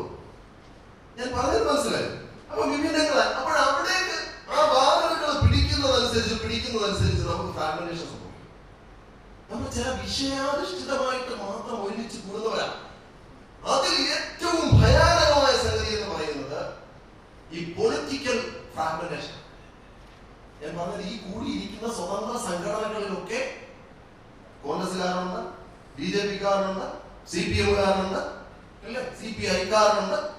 അതാത് സംഘടനകളുടെ കൊടക്കീഴിലേക്ക് ഇലക്ഷൻ ആകുമ്പോൾ എല്ലാവരും ഓടിക്കേറിയോളൂ എന്ന് ആർക്കറിയാം? നമ്മളെക്കാളും നന്നായിട്ട് ഇവിടുത്തെ രാഷ്ട്രീയക്കാർക്കറിയാം. അപ്പോൾ യഥാർത്ഥത്തിൽ സ്വതന്ത്ര സംഘടനകൾ രാഷ്ട്രീയ പാർട്ടികൾക്ക് ഒരു വെല്ലുവിളിയാണോ? അല്ല. നമ്മൾ മനസ്സിലാക്കേണ്ട കാര്യം, അതായത് അതാത് രാഷ്ട്രീയ പാർട്ടികളുടെ കൊടക്കീഴിലേക്ക് അവർക്ക് എപ്പോഴാണ് നമ്മളെ ആവശ്യം? ഞാൻ കുറ്റം പറയുന്നില്ല, രാഷ്ട്രീയ പ്രവർത്തനം നമ്മൾ നടത്തണമെന്നല്ല നമ്മൾ പറയുന്നത്. രാഷ്ട്രീയ പ്രവർത്തനം നടത്തണം അതാത് രാഷ്ട്രീയ പാർട്ടികളിൽ നിന്നുകൊണ്ട് തന്നെ. ഞാൻ പറഞ്ഞ മനസ്സിലായി, അതിനുള്ളിൽ ചോദ്യങ്ങൾ ഉയരണം. നമ്മൾ അന്ധമായിട്ട് പോയാൽ പറ്റില്ല. നമ്മൾ ഏതെങ്കിലും മുഖ്യധാര രാഷ്ട്രീയ പാർട്ടികളെ പ്രതിനിധീകരിക്കുന്നതാണെന്നുണ്ടെങ്കിൽ ആ രാഷ്ട്രീയ പാർട്ടികളുടെ സംഘടനാ സംവിധാനത്തിനുള്ളിൽ നിന്നുകൊണ്ട് ഈ ഡ്രഗോണിയം ലോസിനെ ഒക്കെ ചേഞ്ച് ചെയ്യുന്നതിന് വേണ്ടിയിട്ട് സമ്മർദ്ദം ചെലുത്താൻ നമുക്ക് പറ്റണമെന്നേ. സാധിക്കണം. സാധിച്ചില്ലെങ്കിൽ എന്താ പ്രതിസന്ധി? ഞാൻ പറയാം. നമുക്ക് പെട്ടെന്ന് രാഷ്ട്രീയ പാർട്ടികളിൽ നിന്നെല്ലാം ആൾക്കാരെ മാറ്റിക്കൊണ്ട് ഒരു പുതിയ സംവിധാനത്തിലേക്ക് കൊണ്ടുവരാമെന്നൊക്കെ പറഞ്ഞു കഴിഞ്ഞാൽ അതൊക്കെ വളരെ വിശാലമായി വർക്ക് ചെയ്യേണ്ട വിഷയങ്ങളാണ്. പക്ഷെ നമ്മളുടെ റിലീഫ് കിട്ടുന്നതൊക്കെ ഇമ്മീഡിയറ്റ് ആയിട്ട് റിലീഫ് കിട്ടുന്ന വിഷയങ്ങളുമാണ്. ഞാൻ പറഞ്ഞ ഭാഗം മനസ്സിലായി. അപ്പോൾ വിഷയാധിഷ്ഠിതമായിട്ട് ഒരുമിച്ച് കൂടിയിരിക്കുന്ന നമ്മളുടെ ചോദ്യങ്ങൾക്കും ആവശ്യങ്ങൾക്കും മറുപടി കിട്ടണമെന്നുണ്ടെങ്കിൽ നമ്മൾ നമ്മളുടെ ഭാവനയുടെ പിന്നിൽ ശക്തരാണ് എന്നുള്ളൊരു തോന്നൽ ഇവിടെ നിയമനിർമ്മാണം നടത്തുന്നവർക്ക് ഉണ്ടാകുന്ന തരത്തിലേക്ക് നമ്മുടെ പ്രവർത്തനങ്ങളെ വ്യാപിപ്പിക്കാൻ കഴിയണം. വളരെ ഗൗരവമുള്ള ഒരു വിഷയമാണ്. അതല്ലാത്തിടത്തോളം കാലം കഴ്സൺ പ്രഭുവിന്റെ ഡിവൈഡ് ആൻഡ് റൂൾ ഭിന്നിപ്പിച്ച് ഭരിക്കുക എന്ന് പറയുന്ന കൃത്യമായിട്ടുള്ള അജണ്ട എക്സിക്യൂട്ട് ചെയ്യുന്നത്. ഇപ്പൊ എന്റെ ആട് അല്ലെങ്കിൽ എന്റെ പശു ഇതിനെ രാവിലെ ഞാൻ അഴിച്ചു വിടുന്നു. ഈ രാവിലെ അഴിച്ചു വിട്ടിട്ട് ഇത് അപ്പുറത്തെ പറമ്പിൽ പോയി പുല്ല് തിന്നുക. അപ്പുറത്തുകാരുടെ പറമ്പിൽ പോയി പുല്ല് തിന്നിട്ട് കറവയുടെ സമയമാകുമ്പോൾ കൃത്യമായിട്ട് ഇത് വന്ന് എന്നെ തൊഴുത്തി കയറും. ഞാനിതിനെ കറക്കും. കറന്നിട്ട് ഇതിനെ വീണ്ടും അഴിച്ചു വിടും. അയലോക്കക്കാരുടെ പറമ്പിൽ പോയി പുല്ല് തിന്നും. അപ്പൊ നമ്മുടെ കർഷക സംഘടനാ സംവിധാനങ്ങൾ അയലോക്കക്കാരന്റെ പറമ്പായി പോകരുത്. ഞാൻ പച്ചക്കെന്ന് പറയുക. രാഷ്ട്രീയക്കാരന്റെ പശുവിനെ പുല്ല് തിന്നാനുള്ള അയലോക്കക്കാരന്റെ പറമ്പായി പോകരുത് സംഘടനാ സംവിധാനങ്ങൾ. ഞാൻ പറഞ്ഞു മനസ്സിലായി. നമ്മൾ ബോധവൽക്കരണം നടത്തും. ഇനി ഇതിലെല്ലാം ഈ അടുത്ത സമയത്തായിട്ട് കണ്ടിട്ടുള്ള വേറൊരു സംഭവം, ഭരിക്കുന്ന പാർട്ടിയിലുള്ളവർ തന്നെ അവർക്കെതിരെ സമരം ചെയ്യുക. എന്തൊരു രസമാണ്. ഞാൻ പറഞ്ഞ മനസ്സിലായി. അതായത് ഭരിക്കുന്ന പാർട്ടി, അധികാരമുള്ള പാർട്ടി, തീരുമാനമെടുക്കാൻ പവറുള്ള പാർട്ടി, എക്സിക്യൂട്ടീവിനെ നിയന്ത്രിക്കാൻ പവറുള്ള അധികാരത്തിലിരിക്കുന്നവര് ഞങ്ങൾ ചെയ്യുക സമരം. പല സമരങ്ങളും ഈ കർഷക സംഘടനകൾ ഉയർത്തിക്കൊണ്ടുവരും. നമ്മൾ ഈ വിഷയങ്ങളെ എങ്ങനെ പിടിക്കുന്നതെന്ന് അറിയാം. വിഷയങ്ങളെ ഒരു പാത്രത്തിൽ ഇട്ടിട്ട് നമ്മൾ ഈ വിഷയങ്ങളെ തലയ്ക്ക് മുകളിൽ ഉയർത്തി വെച്ചുകൊണ്ട് ഇങ്ങനെ നടക്കുക. ഇതാ ഞങ്ങളുടെ പ്രശ്നം, ഇതാ ഞങ്ങളുടെ പ്രശ്നം എന്ന് പറഞ്ഞിട്ട് സംഘടന എവിടാ നിൽക്കുന്നേ? സംഘടനയാണോ വിഷയമാണോ മുകളിൽ നിൽക്കുന്നേ? വിഷയമാണ് മുകളിൽ നിൽക്കുന്നേ. അപ്പൊ നമ്മൾ നിലത്തുകൂടി സമരം ചെയ്യുന്ന സംഘടനകളുടെ കയ്യിൽ ഇങ്ങനെ എന്തിരിക്കുക, ഈ വിഷയം ഇങ്ങനെ ഉയർത്തിക്കൊണ്ട് പോവുക. ഇങ്ങനെ ഇരിക്കുമ്പോൾ പൊളിറ്റിക്കൽ പാർട്ടി ഇങ്ങനെ കഴിയാനാണ് മുഖ്യധാര രാഷ്ട്രീയ പാർട്ടികൾ. അവർ പറഞ്ഞിങ്ങനെ മേളിൽ കൂടെ വരും. എന്നിട്ട് അവർ ഈ വിഷയത്തിലേക്ക് അവരിങ്ങനെ ഈ വിഷയത്തെ ഇങ്ങനെ ഈ പാത്രത്തിൽ നിന്ന് മേളിൽ നിന്ന് റാഞ്ചി എടുത്തിട്ട് ഈ വിഷയം കൊണ്ട് അവരിങ്ങനെ മേളിലൂടെ പറക്കും. അപ്പം താഴെ നിന്ന് മേലോട്ട് നോക്കുന്നവർക്ക് മുകളിലൂടെ പറന്നു പോകുന്ന രാഷ്ട്രീയ പാർട്ടികളെ കാലിൽ ഇങ്ങനെ ഇരിക്കുക. ഏത് വന്യജീവി പ്രശ്നം അവരുടെ കാലിൽ ഇരിക്കുക. പവർസോണം. ഞാൻ പറഞ്ഞ മനസ്സിലായില്ലേ? ഞാൻ പറഞ്ഞ വിഷയം മനസ്സിലായോ? വന്യജീവി വിഷയത്തിനെതിരെ സമരം ചെയ്യുക. ഏത് സംവിധാനങ്ങൾ? അതിനെതിരെ തീരുമാനമെടുക്കാൻ അധികാരമുള്ള സംവിധാനം. നിങ്ങൾ എന്തിനാണ് ഒരു സമരം ചെയ്യുന്നത്? നീയല്ലേ ഈ ജനപ്രതിനിധിയെ തെരഞ്ഞെടുത്തിരിക്കുന്നത്? നിന്റെ കമ്മിറ്റിയിലല്ലേ അവൻ എന്ത് ചെയ്യണമെന്ന് തീരുമാനമെടുക്കുന്നത്? നിനക്ക് തീരുമാനമെടുത്ത് എക്സിക്യൂട്ട് ചെയ്താൽ പോരെ. നീ എന്തിനാണ്? അപ്പോൾ എന്താ പ്രശ്നം അറിയാമോ? സംഘടന കുറെ നേരം മുന്നിൽ പല സംഘടനകളും, കർഷക സംഘടനകൾ ഉൾപ്പെടെയുള്ള സ്വതന്ത്ര സംഘടനകൾ വിഷയം ഉയർത്തി പിടിച്ചുകൊണ്ട് രാവും പകലും മഞ്ഞും മഴയും മുള്ളും വെയിലും കല്ലും ഏറ്റുകൊണ്ട് ഈ വിഷയത്തെ മുഖ്യധാരയിലേക്ക് ഉയർത്തി കാണിച്ചു കഴിയുമ്പോൾ മുകളിലിരിക്കുന്ന വിഷയമേ റാഞ്ചിക്കൊണ്ട് ആര് പോയി? കൊണ്ടുപോയി കഴിയുമ്പോ നമ്മൾ കുറെ നേരം നടന്നിട്ട് പാത്രത്തിൽ നോക്കുമ്പോൾ വിഷയവുമില്ല, സംഘടനയില്ല. ഈ മുകളിലൂടെ റാഞ്ചിക്കൊണ്ട് പോയാൽ എന്ത് ചെയ്യുമെന്ന് അറിയാമോ? ഇതിങ്ങനെ മനുഷ്യന്റെ മുകളിലൂടെ ഈ വിഷയം അതിന്റെ കാലിൽ എവിടെയാണ് ഇരിക്കുന്നതെന്ന് പറഞ്ഞ് ഇങ്ങനെ മുന്നിലൂടെ പറന്നു. ഈ പറന്ന് നടക്കുമ്പോൾ ഈ പ്രതിസന്ധി അനുഭവിക്കുന്നവരെല്ലാം കുഞ്ഞാടുകൾ നടക്കുന്നത് പോലെ ഈ വിഷയത്തിനെയും അത് പിടിച്ചിരിക്കുന്ന കൈകളെയും കൂടെ കുറേ ഇങ്ങനെ നടന്ന് കടൽത്തീരം വരെ ചെല്ലും. കടൽത്തീരം വരെ അങ്ങോട്ട് ചെന്നിട്ട് ഈ കഴുകൻ പതിയെ കടലിലേക്ക് പറന്നങ്ങ് പോകും. വിഷയത്തിലിരിക്കുന്നത് എന്ത് ചെയ്യുമെന്ന് അറിയാമോ? ഈ കടലിലേക്ക് പോയ കഴുകന്റെ കടൽ ഏതാന്ന് ഞാൻ പറഞ്ഞുതരാം, 2 മിനിറ്റ് കൂടെ തന്നാൽ മതി. അവിടെ കടലിലേക്ക് ഇരുന്നിട്ട് ഈ വിഷയം വിട്ടിട്ട് ഈ വിഷയം എവിടെ പോയി? കടലിൽ പോയി. കഴുകൻ എവിടെ പോയി? കഴുകൻ പറന്നതിന്റെ പണിക്കും പോയി. ഏതാ കടലെന്ന് അറിയാമോ? ഇവിടുന്ന് ഇടുക്കിയിലെ വിഷയം പരിഹരിക്കാമെന്ന് പറഞ്ഞ ആൾക്കാരെയൊക്കെ കൂട്ടിക്കൊണ്ട് കടലാകുന്ന നിയമസഭയുടെയും സെക്രട്ടേറിയറ്റിന്റെയും പണിക്ക വരെ ചെന്നിട്ട് കടലിനകത്തോടെ ഒറ്റ പറക്കം ഇറങ്ങും. പോയവരെല്ലാം എവിടെ നിൽക്കുക? വെളി നിൽക്കുക, കടലിനകത്ത് പരിഹാരം നടക്കുക. ഈ കടലിനെ നമുക്ക് കാണാൻ പറ്റില്ല. അവിടെ ഇട്ടിട്ട് തിരിച്ചു വരും. റെഡി? 1964 ചട്ടം 1960 ഭൂപതി നിയമം ഭേദഗതി ചെയ്തു. ഒരു ചട്ടത്തിന്റെ ഒരു അറ്റത്ത് ഒരു വാക്കോടെ ചേർത്താൽ തീരുന്ന ഒരു പ്രശ്നം പരിഹരിക്കാനാണെന്ന് പറഞ്ഞത് 1960 ഭൂപതി നിയമം. ഇടുക്കിയുടെ കൺസ്ട്രക്ഷന്റെ വിഷയമാണ് ഞാൻ ഈ പറഞ്ഞു വരുന്നത്. ഈ ഭേദഗതി ചെയ്ത് ഒരു 1964 ചട്ടത്തിന്റെ അറ്റത്ത് മറ്റു ഇതര ആവശ്യങ്ങൾക്കും അങ്ങനെയല്ലേ റസാക്കണ്ണ? നിങ്ങൾ ആരും റസാക്കിന്റെ ഷൂസ് ആയി നോക്കരുത്. കാരണം അതിന് ഹീലില്ല. അതിന്റെ അടിഭാഗം മുഴുവൻ പൊളിഞ്ഞു പോയതാ. ആ ബാക്കി അതിന്റെ അടിഭാഗം മൊത്തം എവിടെയാണെന്ന് ചോദിച്ചാൽ തിരുവനന്തപുരത്തെ സെക്രട്ടേറിയറ്റിന് പടിയത് തേഞ്ഞിരിപ്പുണ്ട്. സോറി കേട്ടോ, ഒന്നും തോന്നരുത് അവിടെ ഇരുത്തിക്കൊണ്ട് പറയുമ്പോ. അപ്പൊ പ്രശ്നം ഇവിടെ പോയി. പ്രശ്നം കടലിൽ കിടപ്പുണ്ട്. സംഘടന ഇവിടെ പോയി. സംഘടന ഒഴിഞ്ഞ പാത്രം കൊണ്ട് ഇവിടെ നിൽപ്പുണ്ട്. സംഘടനയുടെ കൂടെ നിന്ന് ആൾക്കാർ ഇവിടെ പോയി. അവര് പോയി കടൽത്തീരത്ത് നിൽപ്പുണ്ട്. ഇപ്പം വരും എന്ന് പറഞ്ഞു. ഒരു രക്ഷകനും വരില്ല. ഞാൻ പറഞ്ഞ ഭാഗം മനസ്സിലായി, ദീർഘിപ്പിക്കുന്നില്ല. പറയാനാണെങ്കിൽ ഒരുപാടുണ്ട്. അപ്പോൾ ഒന്നാമത്തെ വിഷയം, നമ്മൾ ഈ വിഷയങ്ങളെ പറ്റിയൊക്കെ പഠിക്കണം, നിയമം പഠിക്കണം. പ്രതിസന്ധികൾ പരിഹരിക്കാൻ വേണ്ടിയിട്ട് അവരവൻ നിൽക്കുന്ന രാഷ്ട്രീയ പാർട്ടിയിൽ നിന്ന് സമ്മർദ്ദം ചെലുത്തണം. അവർ ഇങ്ങോട്ട് ഇട്ടു തരുന്ന ക്യാപ്സ്യൂൾ വിഴുങ്ങിക്കൊണ്ടിരിക്കരുത്. പഠിക്കണം, പഠിച്ചിട്ട് പ്രതികരിക്കണം. ഞാൻ ഈ പറയുന്നതൊക്കെ ഒരു രാഷ്ട്രീയ പാർട്ടികൾക്ക് എതിരല്ല, പക്ഷെ അവരുടെ ഹിപ്പോക്രസിക്ക് എതിരാണ്. ഈ കുടിലതന്ത്രങ്ങൾ ഉപയോഗിച്ചുകൊണ്ട് പണ്ടൊക്കെ നമ്മുടെ ഈ പല സംസ്ഥാനങ്ങളിലും ഒക്കെ ഈ പെൺകുഞ്ഞുങ്ങളെ ഈ കൊന്നുകളയുന്ന രീതി ഉണ്ടായിരുന്നു. ഒന്നും അറിയില്ലല്ലോ പറഞ്ഞത്. ഈ വളരെ ഈ മൃഗീയമായ തരത്തിൽ അതുപോലെ അറിവില്ലാത്തവരെ കൊന്നുകളയുന്ന രീതി ഉണ്ടായിരുന്നു. പാവപ്പെട്ട മനുഷ്യനെ എന്ന് പറഞ്ഞതുപോലെ ഇങ്ങനെ ഒരു പിടി നെൽമണി വാരിയിട്ട് ഇങ്ങനെ കൊന്നുകളയുക. ആരെ? അറിവില്ലാത്ത മനുഷ്യരെ. അപ്പോൾ അതിനാദ്യം ചെയ്യേണ്ടതെന്ന് പറയുന്നത് അജ്ഞതയാകും ഈ ഘോര തമസ്സിനെ അറിവാകും അഗ്നിയാൽ ഉദിത്തെളിക്കണം. പോകുവാനായി ദൂരം കിടക്കുന്നു, പോയൊരു നേരവും പിന്നിട്ട് തീരണം. പ്രാർത്ഥനാപൂർവകം ഞാൻ ഇന്ന് തീർക്കുന്നു. പതറാതെ എന്നിലേക്ക് പ്രതിജ്ഞ കൊടി. Jai Hind. Thank you sir.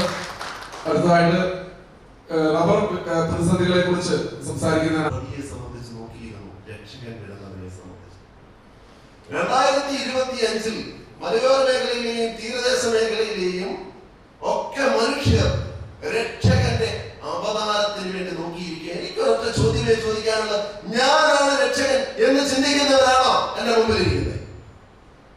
ഞാനാണ് ഈ രക്ഷകൻ, I am the savior എന്ന് ചിന്തിച്ച് തുടങ്ങണം.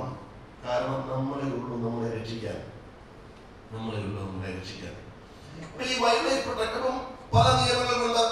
ഇപ്പൊ ഫോറസ്റ്റ് കൺസർവേഷൻ ആക്ട് കൊണ്ടുവരുന്ന ഏറ്റവും തുടക്കത്തിലേക്ക് പോകാം. നമുക്ക് ഏറ്റവും ആദ്യത്തിലേക്ക് പോകാം. 1972 ഈ വന്യജീവി സംരക്ഷണ നിയമം എഴുതി ഉണ്ടാക്കുന്ന സമയത്ത് ഇത് ഭരണഘടനയുടെ കേന്ദ്ര ഗവൺമെന്റിന്റെ അധികാരത്തിൽ യൂണിയൻ ലിസ്റ്റിലൊന്നും പെട്ട വിഷയമല്ല, സ്റ്റേറ്റ് ലിസ്റ്റിൽ പെട്ട വിഷയമാണ്. അന്ന് കൺകറന്റ് ലിസ്റ്റിലേക്ക് പോയിട്ടില്ല. ഞാൻ ഇതൊക്കെ പറയുമ്പോൾ ദഹിക്കാൻ ബുദ്ധിമുട്ടുണ്ടോ? നിർത്തണമെന്ന് ആഗ്രഹമുള്ളവർക്ക് കൈ പൊക്കിയാൽ മതി, അന്നേരം നിർത്തിയേക്കാം കേട്ടോ. ഓക്കെ, പെട്ടെന്ന് നിർത്താൻ 2 കൈ പൊക്കിയാൽ മതി. അപ്പൊ അന്ന് ഈ വന്യജീവികളുടെ സംരക്ഷണത്തിന് വേണ്ടിയിട്ട് ഈ നിയമം എഴുതി ഉണ്ടാക്കിയപ്പോൾ തന്നെ ഈ നിയമം എഴുതി ഉണ്ടാക്കിയവർക്ക് അറിയാം സംരക്ഷണം കൊടുക്കുമ്പോൾ മൃഗങ്ങൾക്ക് എന്ത് സംഭവിക്കും. സംരക്ഷണം കൊടുക്കുന്നത് വളരും. എങ്ങനല്ലേ നമ്മളൊരു വിത്ത് വെച്ചു, അതിനെ വല കെട്ടി സംരക്ഷിച്ചു. ആ സംരക്ഷണം കൊടുത്തു കഴിയുമ്പോൾ അതിന് എന്ത് സംഭവിക്കും? സ്വാഭാവികമായിട്ട് വളരും. എന്ന് പറഞ്ഞ പോലെ വന്യമൃഗങ്ങൾക്ക് സംരക്ഷണം കൊടുക്കുമ്പോൾ ആ മൃഗങ്ങൾ വളരും. എങ്ങനെ വളരും? മനുഷ്യന്റെ ജീവനോപാധികൾ നശിപ്പിക്കുന്ന തരത്തിലേക്ക് അത് വളർന്ന് വെളിയിലേക്ക് വരുമ്പോൾ അതിനെ എവിടെ തടയണം അതിനെ തടയുന്നതിന് വേണ്ടിയിട്ടുള്ള പ്രൊവിഷൻ ഉണ്ടാവണം. അതിന് വേണ്ടിയിട്ട് എഴുതി വെച്ചതാണ് സെക്ഷൻ 11. സെക്ഷൻ 11 പറയുന്നു, ജനവാസ മേഖലയിൽ അല്ലെങ്കിൽ കൃഷിഭൂമികളിൽ കൃഷിനാശം വരുത്തുന്ന മൃഗങ്ങളെ എന്ത് ചെയ്യാൻ, വേട്ടയാടുന്നതിന് അനുമതി കൊടുക്കുന്നതിന് വേണ്ടിയിട്ടുള്ള 2 സെക്ഷൻസ് അതിലേക്ക് കൊണ്ടുവന്നു. അതിലൊന്ന് 11, ഒന്ന് 62 അതായത് വെർമിനായിട്ട് ക്ഷുദ്രജീവിയായിട്ട് ഡിക്ലെയർ ചെയ്യുന്ന സെക്ഷൻ. ഈ 11നെ സംബന്ധിച്ചാണ് തർക്കം മൊത്തം. ഈ 11ൽ 2 സെക്ഷൻ ഉണ്ട്. ഈ 11(1)A ഉണ്ട്, 11(1)B ഉണ്ട്. ഈ 11(1)A പറയുന്നത് കൃഷിനാശം വരുത്തുന്ന കാട്ടുപന്നി, കുരങ്ങ് അങ്ങനെയൊക്കെയുള്ള ജീവികളെ സംബന്ധിച്ചാണ്. രണ്ടാമത് പറയുന്നത് മനുഷ്യജീവൻ അപകടകരമായ തരത്തിൽ വരുന്ന ഏത് മൃഗത്തെയും കൊല്ലുന്നതിന് അനുമതി ഏതൊരാൾക്കും കൊടുക്കുന്നതിന് സംസ്ഥാനത്തിന്റെ ചീഫ് വൈൽഡ് ലൈഫ് വാർഡന് അധികാരമുണ്ട് എന്ന് പറയുന്നു. ഞാൻ പറഞ്ഞത് മനസ്സിലായോ? ഇത് വന്യജീവി സംരക്ഷണ നിയമമാണെങ്കിൽ മുൻപുണ്ടായിരുന്ന ക്രിമിനൽ പ്രൊസീജിയർ കോഡ് സിമിലറായിട്ട് പുതിയ നിയമം വന്നു.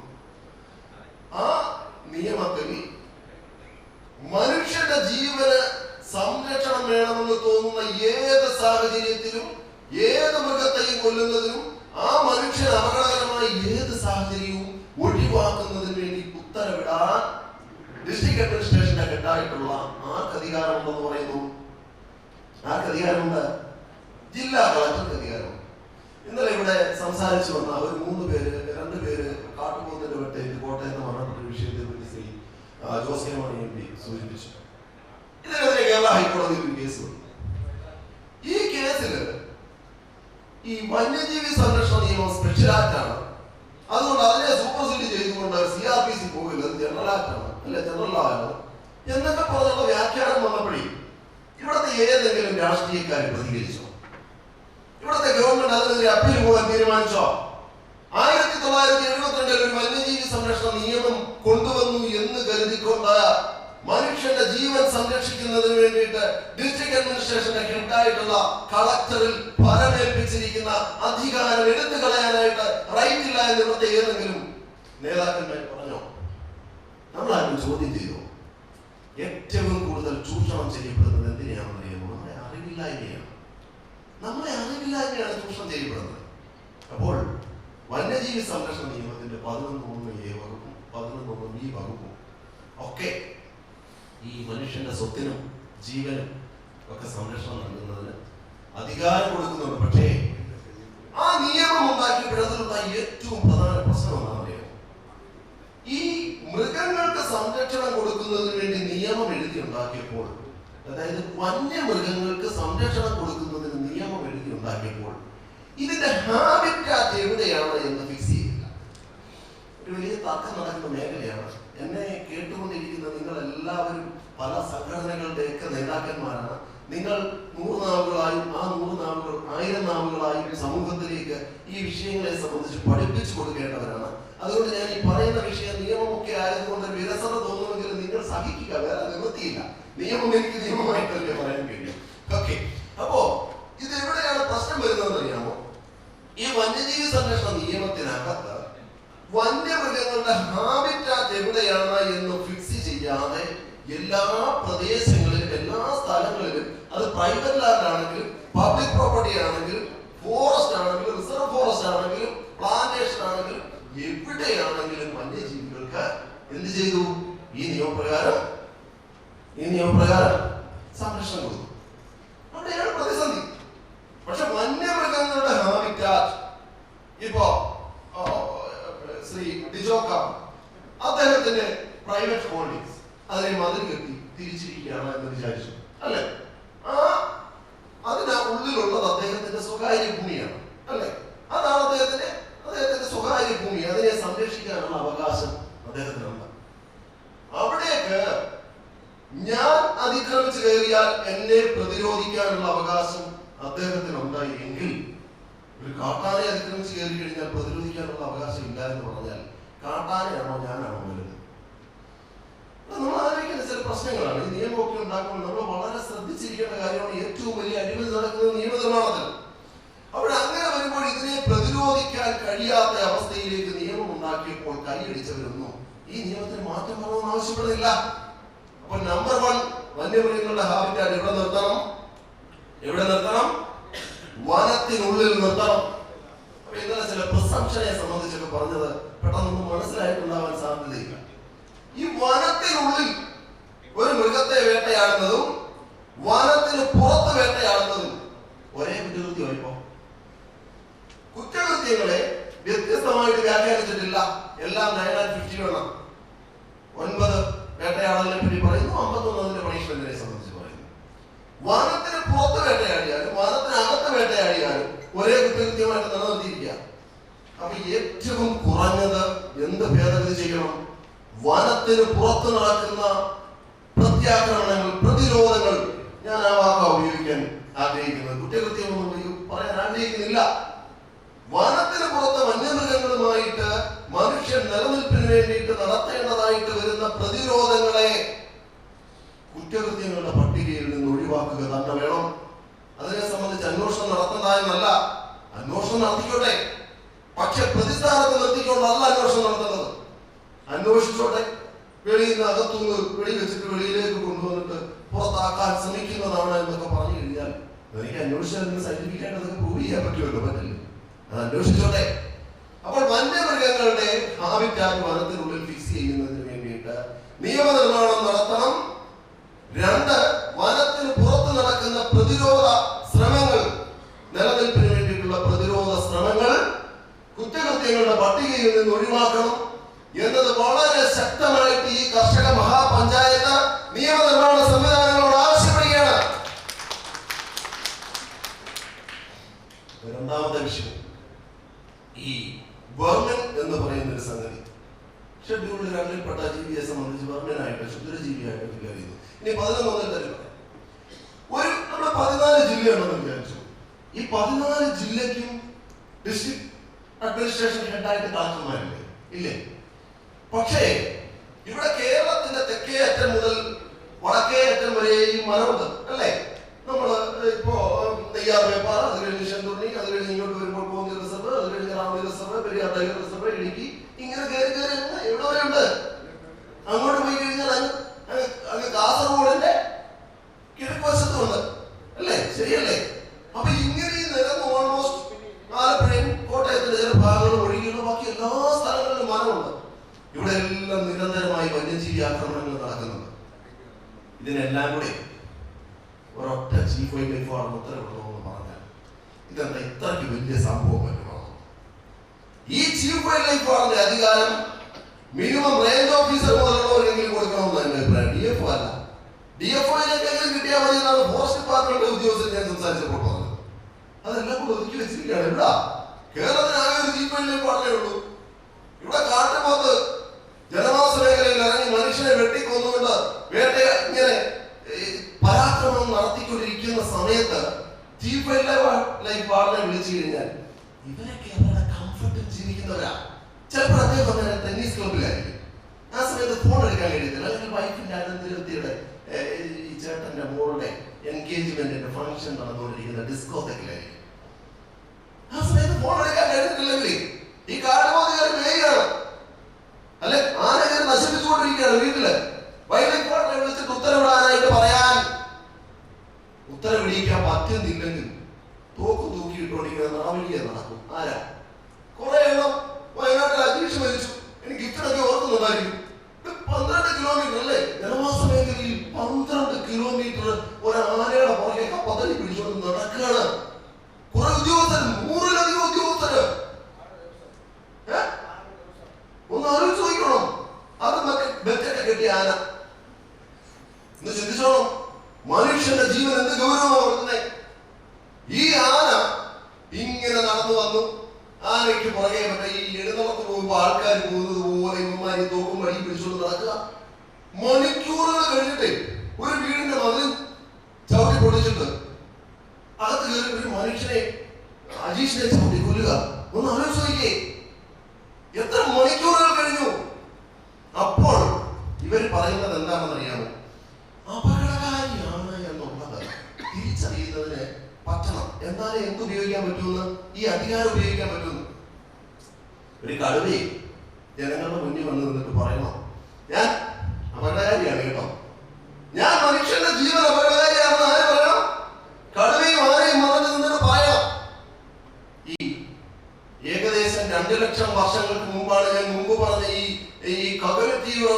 ഉണ്ടായതെങ്കിൽ ഈ 2025-ലും ബുദ്ധിസ്ഥിരത ഉറച്ചിട്ടില്ലാത്ത, അതായത് ഈ റവല്യൂഷൻ നടന്നിട്ടില്ലാത്ത, ഏറ്റവും ആദ്യം മനുഷ്യർക്ക് സംഭവിച്ചു എന്ന് പറയുന്ന വിപ്ലവം ഉണ്ടല്ലോ, അത് സംഭവിച്ചിട്ടില്ലാത്ത ആൾക്കാരാണ് നമ്മളെ ഭരിക്കുന്നതെന്ന് ആലോചിച്ചോ. പറഞ്ഞാൽ മനസ്സിലായി. അതായത് ഒരു കടുവ ജനവാസ മേഖലയിൽ ഇറങ്ങിയാൽ ആ പ്രസൻസ് തന്നെ അപകടമാണ് എന്നാണ് പ്രിസംഷൻ. അങ്ങനല്ലേ? അതായത് മനുഷ്യനെ ആക്രമിക്കുന്ന ഒരു മൃഗം, ഒരു വന്യമൃഗം, അതിന് ആനയായിക്കോട്ടെ, കടുവയായിക്കോട്ടെ, പുലിയായിക്കോട്ടെ, കാട്ടുപോത്തായിക്കോട്ടെ, കാട്ടുപന്നിയായിക്കോട്ടെ, ഇത് മനുഷ്യന്റെ ജീവൻ അപകടകരമാണ് എന്നുള്ളതും ഇത് ആക്രമണകാരിയാണ് ആയ ജീവിയാണ് എന്നുള്ളതും അത് പറയേണ്ട കാര്യമില്ല. അത് കുഞ്ഞമ്മയുടെ അനിയന്റെ കല്യാണം കൂടാൻ വന്നേക്കുന്നതല്ല നാട്ടിൽ. ആണോ? നിരപരാധിയായ മൃഗത്തെ വെടിവെച്ച് കൊല്ലുന്നു. ആരാ പറയുന്നതെന്നറിയാമോ? രാവിലെ മട്ടൻ ടിക്കായും കഴിച്ചിട്ടിരുന്നിട്ടാണ് പരിസ്ഥിതി തീവ്രവാദം വിളമ്പുന്നത്. കാട്ടുപന്നിക്ക് ഒരു ജീവനില്ലേ? ഇവിടെ ഓരോ ദിവസവും ആയിരക്കണക്കിന് 10,000-കണക്കിന് ആടുകളും കോഴികളും താറാവുകളും ഗിരിപ്പന്നികളും പോത്തുകളും മത്സ്യങ്ങളും ഒക്കെ മനുഷ്യന്റെ ഭക്ഷണത്തിന് വേണ്ടിയിട്ട് കൊല്ലപ്പെടുക. അതിന്റെ ഒന്നും ജീവനൊരു ജീവനെയല്ല. അതിനെപ്പറ്റി കരയണ്ട. ഞാൻ പലപ്പോഴും സംസാരിക്കുമ്പോൾ പലരും പറയാറുണ്ട്, 20 കിലോമീറ്റർ വനത്തിൽ നിന്ന് മാറിയിട്ടാണ് പത്തനാപുരത്ത് സുകുമാരൻ എന്ന് പറയുന്നയാളെ 62 കുത്തൊരു കാട്ടുപന്നി കുത്തി കൊലപ്പെടുത്തിയത്. ആ കാട്ടുപന്നിക്ക് ഒരു ജീവനില്ലേ എന്നൊക്കെയാണ് എഴുന്നള്ളിക്കുന്നത്. അപ്പൊ എന്റെ ചോദ്യം, ഈ കടുവ പുലിയെ പിടിക്കുകയാണെന്ന്, കടുവ മാനിനെ പിടിക്കുകയാണെന്ന് വിചാരിച്ചു. മാന് ജീവിയാണല്ലോ, മാന്റെ ജീവൻ പോകുന്നുണ്ടല്ലോ. അപ്പൊ കടുവ മാനിനെ പിടിക്കുമ്പോ മാനിന്റെ ജീവനല്ലേ? അല്ലേ? ഈ കടുവ മാനിനെ പിടിക്കുമ്പോ മാനിന്റെ ജീവനല്ലേ? കടുവ പന്നിയെ പിടിക്കുമ്പോ കാട്ടുപന്നിയുടെ ജീവനല്ലേ? കടുവ കാട്ടുപോത്തിനെ പിടിക്കുമ്പോ കാട്ടുപോത്തിന്റെ ജീവനല്ലേ? അപ്പൊ ഒറ്റ ചോദ്യമേ ഉള്ളൂ, ഇവിടെ പുലി മാനിനെ പിടിക്കുമ്പോ നീ പുലിയുടെ കൂടാണോ മാനിന്റെ കൂടാണോ? മാനിന്റെ കൂടാണെങ്കിൽ നീ പിന്നെ പറഞ്ഞിട്ട് കാര്യമില്ല. കാരണം ഈ പ്രകൃതിക്ക് വ്യത്യസ്തമായ ഏതോ ഒരു പ്രോസസ്സിലൂടെ ഇവിടെ ഇങ്ങനെ ഭൂജാതനായി പോയതാണ്. ഞാൻ പറഞ്ഞ മനസ്സിലായി. നീ വ്യത്യസ്തമായ എന്തോ ഒരു പ്രത്യേകതരം പ്രവൃത്തിയിലൂടെ അല്ലെങ്കിൽ എന്തൊക്കെയോ പ്രത്യേകമായ സംഭവങ്ങളിലൂടെ നീ ഇവിടെ ജനിച്ചു പോയിന്നേ ഉള്ളൂ. നിനക്ക് മുമ്പേ പറഞ്ഞ പോലെ ആ മറ്റേ റവല്യൂഷൻ നടന്നിട്ടില്ല. കാരണം ഈ കടുവയെ വന്യജീവി സംരക്ഷണ നിയമം ഒന്നും പറഞ്ഞു പഠിപ്പിച്ചിട്ടില്ലല്ലോ. ഇല്ലല്ലോ. അപ്പൊ അഥവാ മനുഷ്യൻ അവന്റെ നിലനിൽപ്പിന് വേണ്ടിയിട്ട് പ്രത്യാക്രമണം നടത്തിയ ഒരു ജീവി, ഒരു മാനായിക്കോട്ടെ കൊല്ലപ്പെട്ട, ഈയിടെ ഒന്ന് ആലോചിച്ച് നോക്കിക്കൂടെ, ഒരു KSRTC-യുടെ ഒരു ലക്ഷറി ബസ് ഓടിപ്പോയ സമയത്തെങ്ങാണ്ട് മാന് എടുത്തു ചാടി. ഏകദേശം 45ഓളം യാത്രക്കാരുമായിട്ട് പോയ ബസ് അവിടെ പിടിച്ചിട്ടിട്ട് ആ ആൾക്കാർ മുഴുവൻ ബുദ്ധിമുട്ടിച്ചു. KSRTC ഡ്രൈവറെ ഒരു കുറ്റകൃത്യം നടക്കണമെന്നുണ്ടെങ്കിൽ അതിന് 2 പ്രധാനപ്പെട്ട ഭാഗങ്ങളുണ്ട്. ഒന്ന്, ഒരു കുറ്റകൃത്യം ചെയ്യണമെന്നും തന്റെ പ്രവൃത്തിയിൽ നിന്നും അങ്ങനെ ഒരു കുറ്റകൃത്യം സംഭവിക്കും എന്നുള്ള അറിവും ബോധ്യവും. ആ അറിവും ബോധ്യത്തോട് ചെയ്യുന്ന പ്രവൃത്തി മാത്രമേ എന്താകുന്നുള്ളൂ. എന്തുവാ പൊട്ടന്മാര് പോലീസിലെടുത്തെന്ന് പറഞ്ഞ പോലാണ് ഇവിടുത്തെ ഫോറസ്റ്റ് ഡിപ്പാർട്ട്മെന്റിന്റെ കാര്യം. ഒരു രക്ഷയില്ല. എത്ര പറഞ്ഞ് മനസ്സിലാക്കാൻ ശ്രമിച്ചാലും ഇവിടെ തൃശ്ശൂരിലെടുത്ത് നിങ്ങൾ ഓർക്കുന്നുണ്ടാവും, ഈ ഒത്തിരി പറഞ്ഞു പോയി കഴിഞ്ഞ സമയം ഇപ്പൊ ബെല്ലടിക്കും. ഈ റോഡ് പണിയുടെ സമയത്ത് ഏതോ ഒരു നോർത്ത് ഇന്ത്യക്കാരൻ ജോലിക്കാരൻ JCB വെച്ച് കല്ല് മാറ്റുന്ന സമയത്ത് ഒരു മലമ്പാമ്പ് ചത്തുപോലും. മലമ്പാമ്പിനെ കൊല്ലണമെന്നുള്ള ദുരുദ്ദേശത്തോട് കരുതലോട് കൂടി ഇവിടെ നോർത്തിൽ നിന്നും ട്രെയിൻ കയറി ഇവിടെ എത്തി അതിനുവേണ്ടി ഗൂഢപദ്ധതികൾ ആസൂത്രണം ചെയ്തുകൊണ്ട് രാവിലെ എഴുന്നേറ്റ് ഒരു മുറുക്കാനം ചവച്ചിട്ട് JCB-യിലേക്ക് കയറി ഇരുന്നിട്ട് JCB-യുടെ വലിയ കാര്യങ്ങൾ കൊണ്ട് മലമ്പാമ്പ് ഇങ്ങനെ കിടക്കാതെ നേരെ പല ബോധവും. നമ്മുടെ നാട്ടിലെ നിയമങ്ങളാ എന്ന് ആലോചിച്ച് നോക്കണം. അവനെ പൊക്കിയോട് പോയേക്കുക. ഞാൻ ഉദ്യോഗസ്ഥരെ ഫോണിൽ വിളിച്ചു, ചിലർക്ക് ആ പൊടിയോ കേട്ടിട്ടുണ്ടോ? ആരും കേട്ടിട്ടുള്ളവരുണ്ടോ? അപ്പൊ ഇങ്ങനെയുള്ള നിയമങ്ങൾ. അപ്പോൾ ഇതിൽ ഒന്ന് ആലോചിച്ച് നോക്കണം. ഇവിടെ എന്ത് പറയണം? ജനവാസ മേഖലയിൽ ഇറങ്ങുന്ന ഷെഡ്യൂൾ 1-ൽപ്പെട്ടതായിക്കോട്ടെ 2-ൽപ്പെട്ടതായിക്കോട്ടെ ഏത് മൃഗവും മനുഷ്യ ജീവന് അപകടകരമാണ് എന്ന് തന്നെ വ്യക്തമായിട്ട് ആ നിയമത്തിൽ മാറ്റം കൊണ്ടുവരണമെന്ന് ഈ കർഷക മഹാപഞ്ചായത്ത് ആവശ്യപ്പെടുകയാണ്. ഈ വരികൾക്കിടയിൽ വായിച്ചുകൊണ്ട് മനുഷ്യനെ വിഡ്ഢികളാക്കുന്ന സംവിധാനം നിർത്തണം. ക്ലാരിറ്റി വേണ്ടത് ക്ലാരിറ്റി വരുത്തണമെന്നേ. കാരണം അൾട്ടിമേറ്റ്ലി നിയമങ്ങൾ നിർമ്മിച്ചത് എന്തിനു വേണ്ടിയിട്ടാ? മനുഷ്യന് വേണ്ടിയിട്ടാ. ഒരു സംശയം വേണ്ട. ഈ സമൂഹത്തെ സന്തുലിതമായിട്ട് ഈ പ്രകൃതിയെ നിലനിർത്താൻ തീരുമാനിച്ചത് മനുഷ്യന്റെ നിലനിൽപ്പിന് വേണ്ടിയിട്ടാ. മനുഷ്യൻ സ്വാർത്ഥനാണെന്ന് പറഞ്ഞാൽ സ്വാർത്ഥനാണെന്നേ. ആ സ്വാർത്ഥതയാണെന്നേ നിങ്ങളെയൊക്കെ ഈ മണിമന്ദിരങ്ങളിൽ കയറ്റിയിരുത്തിക്കൊണ്ട് ഈ ചതഞ്ഞറിഞ്ഞു പോകുന്ന ജീവനുകൾക്കെതിരെ നിലപാടെടുക്കുവാനായിട്ട് നിങ്ങളെ പ്രാപ്തനാക്കി നിലനിർത്തിയിരിക്കുന്നത്. ഞാൻ ആദ്യം പറഞ്ഞ സ്ട്രഗിൾ ഫോർ സർവൈവലാ. അപ്പോ നമുക്ക് വന്യജീവി സംരക്ഷണ നിയമത്തിൽ രണ്ട് ഭാഗത്ത് മാറ്റം ക്ലാരിറ്റി വരുത്തേണ്ടത് ഞാൻ പറഞ്ഞു. ഒന്ന്, ഹാബിറ്റാറ്റ് ഫിക്സ് ചെയ്യണം. രണ്ട്, മൃഗങ്ങൾക്കെതിരെയുള്ള പ്രതിരോധത്തിന്റെ പ്രത്യാക്രമണങ്ങളെ കുറ്റകൃത്യത്തിൽ നിന്ന് ഒഴിവാക്കണം. മൂന്ന്, വന്യജീവി സംരക്ഷണ നിയമം 11(1) അനുസരിച്ചുകൊണ്ട് ചീഫ് വൈൽഡ് ലൈഫ് വാർഡനിൽ നിക്ഷിപ്തമായിരിക്കുന്ന അധികാരം ഓരോ റേഞ്ച് ഓഫീസർക്ക് നൽകണം. അറ്റ്ലീസ്റ്റ് DFOയ്ക്കെങ്കിലും നൽകണം. റേഞ്ച് ഓഫീസർക്കെങ്കിലും നൽകണമെന്നാണ് നമ്മുടെ ആവശ്യം. അല്ലെങ്കിൽ ആർക്കെങ്കിലും നൽകണം. കാരണം ഇത് 14 ജില്ല, 1 സ്ക്വയർ കിലോമീറ്ററിൽ 890 ആൾക്കാര് ജീവിക്കുന്ന സ്ഥലമാണ് നമ്മുടെ കേരളം. അവിടെ 29.65% മരം നമ്മൾ വളർത്തുന്നുണ്ടെങ്കിൽ ഒന്ന് ആലോചിച്ചോണം. അത് ദേശീയ ശരാശരി എന്ന് പറയുന്ന 18% ഒരുപാട് മേളില. 65% ട്രീ കവർ, വൃക്ഷാവരണം. അപ്പൊ ഇവിടെ വനം കുറയുന്നു, വന്യജീവികൾ കുറയുന്നു, മനുഷ്യൻ കാട്ടിലേക്ക് അതിക്രമിച്ചു കയറുന്നു. ഈ 3 പൊതുബോധങ്ങൾ തിരുത്തുന്നതിന് വേണ്ടിയിട്ട് ഞാൻ അടുത്ത 2 മിനിറ്റ് ഉപയോഗിക്കും. ശ്രദ്ധിച്ചു കേട്ടോണം, പെട്ടെന്ന് പറഞ്ഞു. കേരളത്തിന്റെ വിസ്തൃതി ഇന്ത്യയുടെ വിസ്തൃതിയുടെ 1.18%. ഇന്ത്യയുടെ ദേശീയ ശരാശരി വനത്തിന്റെ 18%, കേരളത്തിന്റെ 29.65%.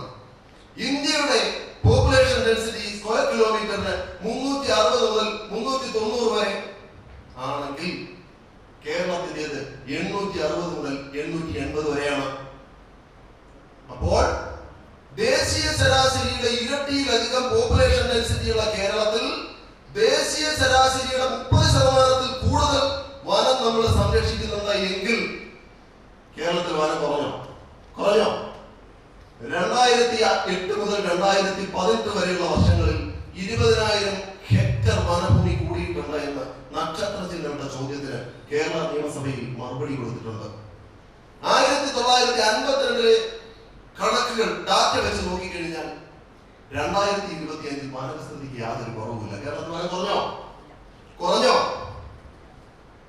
ദേശീയ ശരാശരി ഈ വനത്തിനുള്ളിലും പുറത്തുമായി നിൽക്കുന്ന വൃക്ഷങ്ങളുടെ ദേശീയ ശരാശരി 22% കേരളത്തിൽ 65%. ഏറ്റവും കൂടുതൽ മരണങ്ങൾ നടക്കുന്ന വയനാട്ടിലെ വൃക്ഷാവരണം എത്രയാണെന്ന് അറിയാമോ? 84% വൃക്ഷാവരണം. അവിടെയാണ് എന്തുകൊണ്ട് പോയി വെക്കാൻ പറയുന്നത്? മരം കൊണ്ട് വെക്കാൻ പറയുന്നത്. അവിടെ ഒരു വാർഷി അങ്ങനെ സംഭവം. അവിടെ ഈ ഉരുട്ടി ഏതാണ്ട് മണ്ണിനകത്തൊക്കെ ഈ സീഡ് ബോൾ ഉരുട്ടിക്കൊണ്ട് പിള്ളേരെ കൊണ്ട് വനത്തിലൂടെ പോയി ഇടമൂന്ന് മരങ്ങൾ നിൽക്കുന്നതിന്റെ ഇടയിലേക്ക് ഈ ബോൾ എറിയിക്കുക. എന്നിട്ട് പിള്ളേരോട് പറഞ്ഞു കൊടുക്കുക, നിങ്ങൾ ഈ എറിയുന്ന ഈ ബോളുകളൊക്കെ നാളെ വലിയ വൃക്ഷങ്ങളാവും. എവിടാ 84% വൃക്ഷാവരണമുള്ള ഇടുക്കി പോലെയുള്ള പത്തനംതിട്ട ജില്ല 54% റിസർവ് ഫോറസ്റ്റ്. ട്രീ കവർ 80%, 74 മുതൽ 80% വരെ ട്രീ കവർ. 54% മരമുള്ള പത്തനംതിട്ട ജില്ലയില് മരം വെയ്പ്പ് ഉത്സവം നടക്കുക. ജൂൺ മാസം 5-ാം തീയതി ആകുമ്പോഴേക്ക് എല്ലാവരും കൂടെ മരം നടലാണ്. എന്റെ നെല്ലെനിക്ക് നോക്കിക്കോണം, നിങ്ങൾ നോക്കിക്കൂടുക. അപ്പൊ അവിടെയും കൊണ്ടുവന്നെന്താ? അവിടെയും മരം നടൽ മഹോത്സവം. മുട്ടറ്റം വരെ വയറ് കിടക്കുന്നവർക്ക് ഒരു കാർപ്പറ്റൊക്കെ വിരിച്ചിട്ടിരുന്നിട്ടേ കഴിഞ്ഞ വർഷം മരം വെച്ച അതേ കുഴിയിൽ വീണ്ടും അലവാക്ക് വെച്ച ഒരു കുഴി എടുത്തിട്ട് ഒരു കുറ്റി തിരിച്ചു താണ്ടി വെച്ചേക്കുക. കാരണം അവൻ നോക്കുമ്പോ ഇലയാണല്ലോ ആദ്യം ഉണ്ടാകേണ്ടത്. അപ്പൊ ആദ്യം വളം അതിന് കിട്ടിക്കോട്ടെന്ന് പറഞ്ഞ് തലതിരിച്ച് ഈ കുഴിയിലോട്ട് നട്ടു വെച്ചേക്കുക. അടുത്ത വർഷം വീണ്ടും അവിടെ നടുക. എന്നാലോചിച്ചോളൂ, അവിടെ പോയി കിടന്ന് വാപ്പളിച്ചിരുന്ന് അവിടെ പോയിരുന്നു ഉറങ്ങിയിരിക്കുന്നത്. കാരണം ഇവന്മാര് വായിക്കൊണ്ട് മരം വെച്ചു പറഞ്ഞു മനസ്സിലായി. അപ്പൊ ഇങ്ങനെ ഒരു തെറ്റായ കവട പരിസ്ഥിതിവാദം. ഇന്നലെ ഏരിയ സാർ ക്ലാസ് എടുത്തപ്പോൾ കൃത്യമായിട്ട് പറഞ്ഞിട്ടുണ്ടാവും, നമുക്ക് ഓക്സിജൻ തരുന്ന മരങ്ങളാണ്. പലരും ഇവിടെ നിന്ന് ഞെട്ടിയെന്ന ഇവിടെ വടക്കൻ സാറൊക്കെ പറഞ്ഞത്. പലരും കസേരയിൽ കിടന്നെ കണ്ടു. കാരണം ഇന്നലെ വരെ വിചാരിച്ചിരുന്നത് എന്താണെന്നറിയോ, ഇവിടെ ഈ മരമല്ലേ ഓക്സിജൻ തരുന്നത്. രാവിലെ ജോലിക്ക് പോകാൻ ഇറങ്ങുന്ന സമയത്ത് മുറ്റത്ത് വയ്ക്കുന്ന മരത്തിന് ഒരു ഉമ്മ കൊടുത്തിട്ട് ഭാര്യയെ തിരിഞ്ഞു പോലും നോക്കാതെ പോകുന്ന കലാകാരന്മാർ ഇവിടെ ഓക്സിജൻ തരുന്നല്ലേ. ഞാൻ പറഞ്ഞ ഭാഗം മനസ്സിലായി. തീരദേശ മേഖലയിലെ പ്രതിസന്ധിയിലേക്ക്. അപ്പോൾ ഞാൻ ഈ പറഞ്ഞ 3 പൊതുബോധങ്ങൾ. ഒന്ന് എന്താണ്? വനം കുറഞ്ഞിട്ടില്ല. 2 വന്യജീവികളുടെ എണ്ണം കുറഞ്ഞിട്ടില്ല. 3 മനുഷ്യൻ വനത്തിനുള്ളിലേക്ക് അതിക്രമിച്ച് കയറിയിട്ടില്ല. നമ്മള് വന്യജീവി ആക്രമണം ചർച്ച ചെയ്യപ്പെടേണ്ട വിഷയമാണ്. ഇക്കോളജിക്കലി സെൻസിറ്റീവ് ഏരിയ എന്ന് പറയുന്ന ESAയുടെ പ്രശ്നങ്ങൾ ചർച്ച ചെയ്യപ്പെടേണ്ട വിഷയമാണ്. ഇക്കോളജിക്കലി സെൻസിറ്റീവ് സോൺ എന്ന് പറയുന്ന ബഫർ സോണിന്റെ വിഷയം ചർച്ച ചെയ്യപ്പെടേണ്ട വിഷയമാണ്. EFA എന്ന് പറയുന്ന ഇക്കോളജിക്കലി ഫ്രജൈൽ ലാൻഡിന്റെ വിഷയം ചർച്ച ചെയ്യപ്പെടേണ്ട വിഷയമാണ്. അതുപോലെ തന്നെ 1971 Kerala private forest vesting and assignment act എന്ന് പറയുന്ന ഒരു ആക്ട് കൊണ്ടുവന്നത് എന്തിനു വേണ്ടിയിട്ടാണെന്ന് അറിയാമോ? കോഴിക്കോട് മേഖലയിലേക്ക് ഒരുപാട് എനിക്ക് തോന്നുന്നു അതിന്റെ ഒരു രക്തസാക്ഷിയാണ് നമ്മുടെ സംഘാടകർ. ഈ നിയമം കൊണ്ടുവന്നത് ഈ കൃഷിഭൂമി കൃഷിക്കാർക്ക് വിട്ടുകൊടുക്കുന്നതിന് വേണ്ടി കൃഷി ചെയ്യാതെ വനമായി കിടക്കുന്ന ഭൂമികളെ കൃഷി ചെയ്യുന്നതിന് വേണ്ടി കൃഷിക്കാരന് വിട്ടുകൊടുക്കുന്നതിന് വേണ്ടിയിട്ട് അതിന്റെ ഉടമസ്ഥനിൽ നിന്നും പിടിച്ചെടുക്കുക. പിടിച്ചെടുത്തിട്ട് എന്ത് ചെയ്യണം? കൃഷിക്കാരന് വിട്ടുകൊടുക്കണം കൃഷി ചെയ്യുന്നതിന് വേണ്ടിയിട്ട്. അങ്ങനെ വിട്ടുകൊടുക്കുന്നതിന് വേണ്ടിയിട്ട് പിടിച്ചെടുക്കുന്ന ഭൂമികളുണ്ടല്ലോ, ഈ ഭൂമികളിലേക്ക് പിന്നെ ആരിൽ നിന്ന് പിടിച്ചെടുത്തു അപ്പൊ വീണ്ടും പോയി കയ്യേറ്റം നടത്തരുതല്ലോ. അതിനു വേണ്ടിയിട്ട് ഇത് ആരെ സൂക്ഷിക്കാൻ ഏൽപ്പിച്ചു? ഫോറസ്റ്റ് ഡിപ്പാർട്ട്മെന്റിനെ ഏൽപ്പിച്ചു. അപ്പൊ അത് ആലോചിച്ചോണം. ഇപ്പോഴും ഒരു തെറ്റിദ്ധാരണയുണ്ട്, ഈ ഫോറസ്റ്റ് ഉദ്യോഗസ്ഥർ സെൻട്രൽ ഗവൺമെന്റ് ഉദ്യോഗസ്ഥന്മാരാണ്. സെൻട്രൽ ഗവൺമെന്റ് ഉദ്യോഗസ്ഥന്മാരൊന്നുമല്ല. ഫോറസ്റ്റ് ഉദ്യോഗസ്ഥർ എന്ന് പറയുന്നത് സ്റ്റേറ്റ് ഗവൺമെന്റിന്റെ ജോലിക്കാർ തന്നെ. നമ്മളെ ശമ്പളം കൊടുക്കുന്നത്, നമ്മളെ ശമ്പളം കൊടുക്കുന്ന ഉദ്യോഗസ്ഥർ തന്നെയാണ് എന്താ മന്ത്രി പറഞ്ഞനുസരിക്കുന്നില്ല എന്ന് പറയുന്നത്. ഞാൻ അതിലേക്ക് വരാം.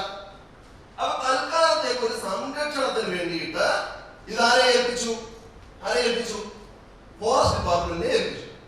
എന്നിട്ട് ആ പിടിച്ചെടുക്കുന്ന ഭൂമികളിൽ വീണ്ടും അതിക്രമിച്ച് കയറിയാൽ അതിക്രമിച്ച് കയറുന്നവർക്കെതിരെ കേസെടുക്കുന്നതിന് വേണ്ടിയിട്ട് ഒരു വകുപ്പ് വേണമല്ലോ.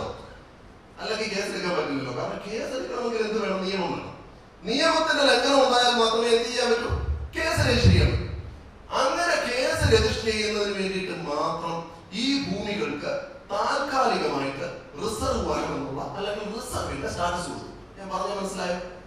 പിടിച്ചെടുക്കുന്ന ഭൂമികൾ ഫോറസ്റ്റ് ഡിപ്പാർട്ട്മെന്റിനെ സൂക്ഷിക്കാൻ ഏൽപ്പിക്കുന്നു. ആ സൂക്ഷിക്കാൻ ഏൽപ്പിക്കുന്ന ആ സമയത്ത് ആ ഭൂമികൾക്ക് റിസർവ് എന്ന് പറയുന്ന സ്റ്റാറ്റസ് കൊടുത്തു. അതിലേക്ക് വീണ്ടും അതിക്രമിച്ച് കയറിയാൽ ഫോറസ്റ്റ് ആക്ട് 1961 27-ാം വകുപ്പ് അനുസരിച്ച് ഫോറസ്റ്റിലേക്ക് ട്രസ്പാസ് ചെയ്യുന്ന അതേ സെക്ഷൻ വെച്ചുകൊണ്ട് കേസ് എടുക്കാനായിട്ട് അനുവാദം കൊടുക്കും. എനിക്ക് പറഞ്ഞാൽ മനസ്സിലാവുന്നുണ്ടല്ലോ. അപ്പൊ അത് ഒരു ഘട്ടം. അപ്പൊ ഇത് എന്തിനു വേണ്ടിയിട്ടാണ്? അൾട്ടിമേറ്റ്ലി ആ നിയമത്തിന്റെ ഒബ്ജക്റ്റീവ് ക്ലോസിൽ പറയുന്നു, വ്യക്തമായിട്ട് പറയുന്നു, കൃഷി ചെയ്യാതെ വനം പോലെ കിടക്കുന്ന ഭൂമികൾ കൃഷിയോഗ്യമാക്കുന്നതിന് വേണ്ടി കർഷകന് പതിച്ചു നൽകുന്നതിന് വേണ്ടിയിട്ട് മാത്രമാണ് ഇത് ഏറ്റെടുക്കുന്നത് എന്ന് അതിന്റെ ഒബ്ജക്റ്റീവ് ക്ലോസിൽ പറയും. ഇങ്ങനെ ഇരിക്കുമ്പോൾ ഈ പതിച്ചു കൊടുക്കുന്ന പ്രോസസ്സൊക്കെ നമ്മുടെ നാട്ടിലെ ഈ എക്സിക്യൂട്ടീവ് സംവിധാനമാണല്ലോ, നമ്മുടെ നാട്ടിലെ ഉദ്യോഗസ്ഥരുടെ സംവിധാനമാണല്ലോ. മാധ്യമ കമ്മിറ്റിയുടെ റിപ്പോർട്ട് അനുസരിച്ചുകൊണ്ട് ആ പട്ടയം കൊടുക്കാൻ തീരുമാനിച്ച് വർഷം 60 ഇതുവരെ പട്ടയം കൊടുത്ത് തീർന്നിട്ടില്ല. അപ്പൊ ഈ ഉദ്യോഗസ്ഥര് പിടിച്ചെടുക്കൽ പെട്ടെന്ന് തന്നെ നടത്തി, എളുപ്പമുള്ള പണിയാണല്ലോ. പക്ഷെ ഈ പതിച്ചു കൊടുക്കൽ എന്ത് ചെയ്തില്ല? പതിച്ചു കൊടുക്കൽ പരിപാടി നടത്തിയില്ല. ഇങ്ങനെ ഇരിക്കെയാണ് 1976 വനവും പരിസ്ഥിതിയും സംസ്ഥാനത്തിന്റെ പട്ടികയിൽ നിന്ന് നേരെ എടുത്തിട്ട് എങ്ങോട്ടിട്ടു? കേന്ദ്രത്തിന്റെ അല്ല, കൺകറന്റ് ലിസ്റ്റ് കേന്ദ്രത്തിന്റെ ലിസ്റ്റാണ്. തെറ്റിദ്ധാരണയുണ്ട്. കേന്ദ്രവും സംസ്ഥാനവും നിയമം ഉണ്ടാക്കുന്നതിന് വേണ്ടിയിട്ട് 2 പേർക്കും അനുവാദമുള്ള പട്ടികയാണ് കൺകറന്റ് ലിസ്റ്റ്. അവിടേക്ക് എടുത്തിട്ടു. ആ ലിസ്റ്റിലേക്ക് എടുത്തിട്ടതിന് ശേഷം, അതായത് ആ ലിസ്റ്റിൽ നമ്മൾ മനസ്സിലാക്കേണ്ട ഈ ഭരണഘടനയിൽ ആ ലിസ്റ്റിൽ പറയുന്ന, അതായത് വിഷയങ്ങളുടെ പട്ടികയിൽ പറയുന്ന വിഷയങ്ങളെ ബേസ് ചെയ്ത് മാത്രമേ നിയമനിർമ്മാണം സാധ്യമാകൂ. ഭൂവിനിയോഗം എന്ന് പറയുന്നത് ഇപ്പോഴും സംസ്ഥാന പട്ടികയിലാണ്. അപ്പൊ ഇത് കൺകറന്റ് ലിസ്റ്റിൽ ഇട്ടതിന് ശേഷം 1980 ഫോറസ്റ്റ് കൺസർവേഷൻ ആക്ട് പാസ്സാകും. കേന്ദ്ര നിയമം വരും.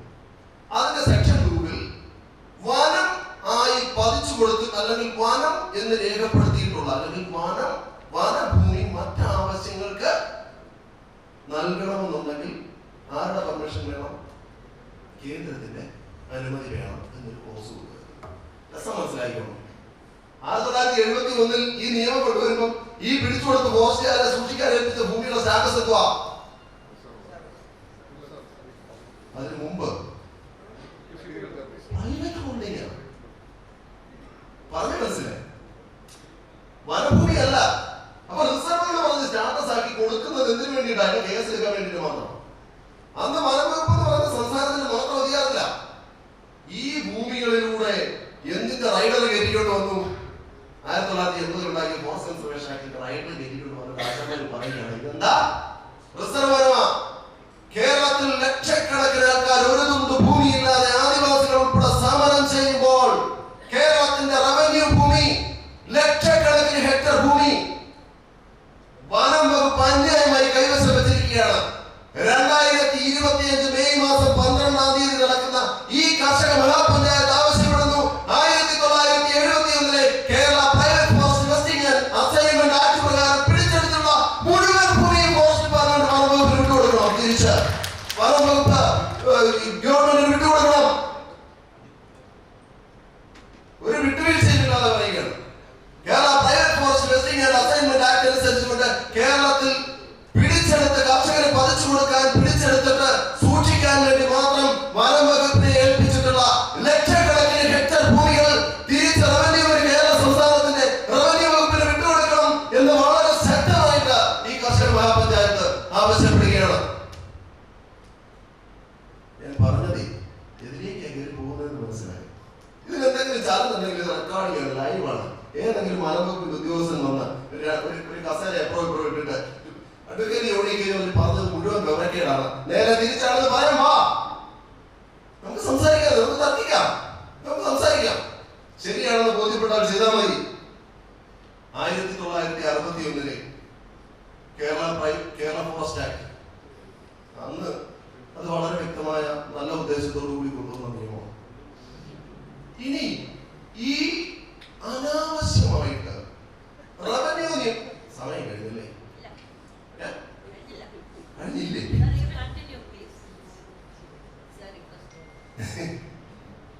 ഈ പ്രൊസീഡിയം എന്ന് പറയുന്ന ഒരു സംഗതിയുണ്ട്. ഇത് അനുവദിക്കാതെ ഒന്നും ചെയ്യാൻ പറ്റില്ല. എന്തോ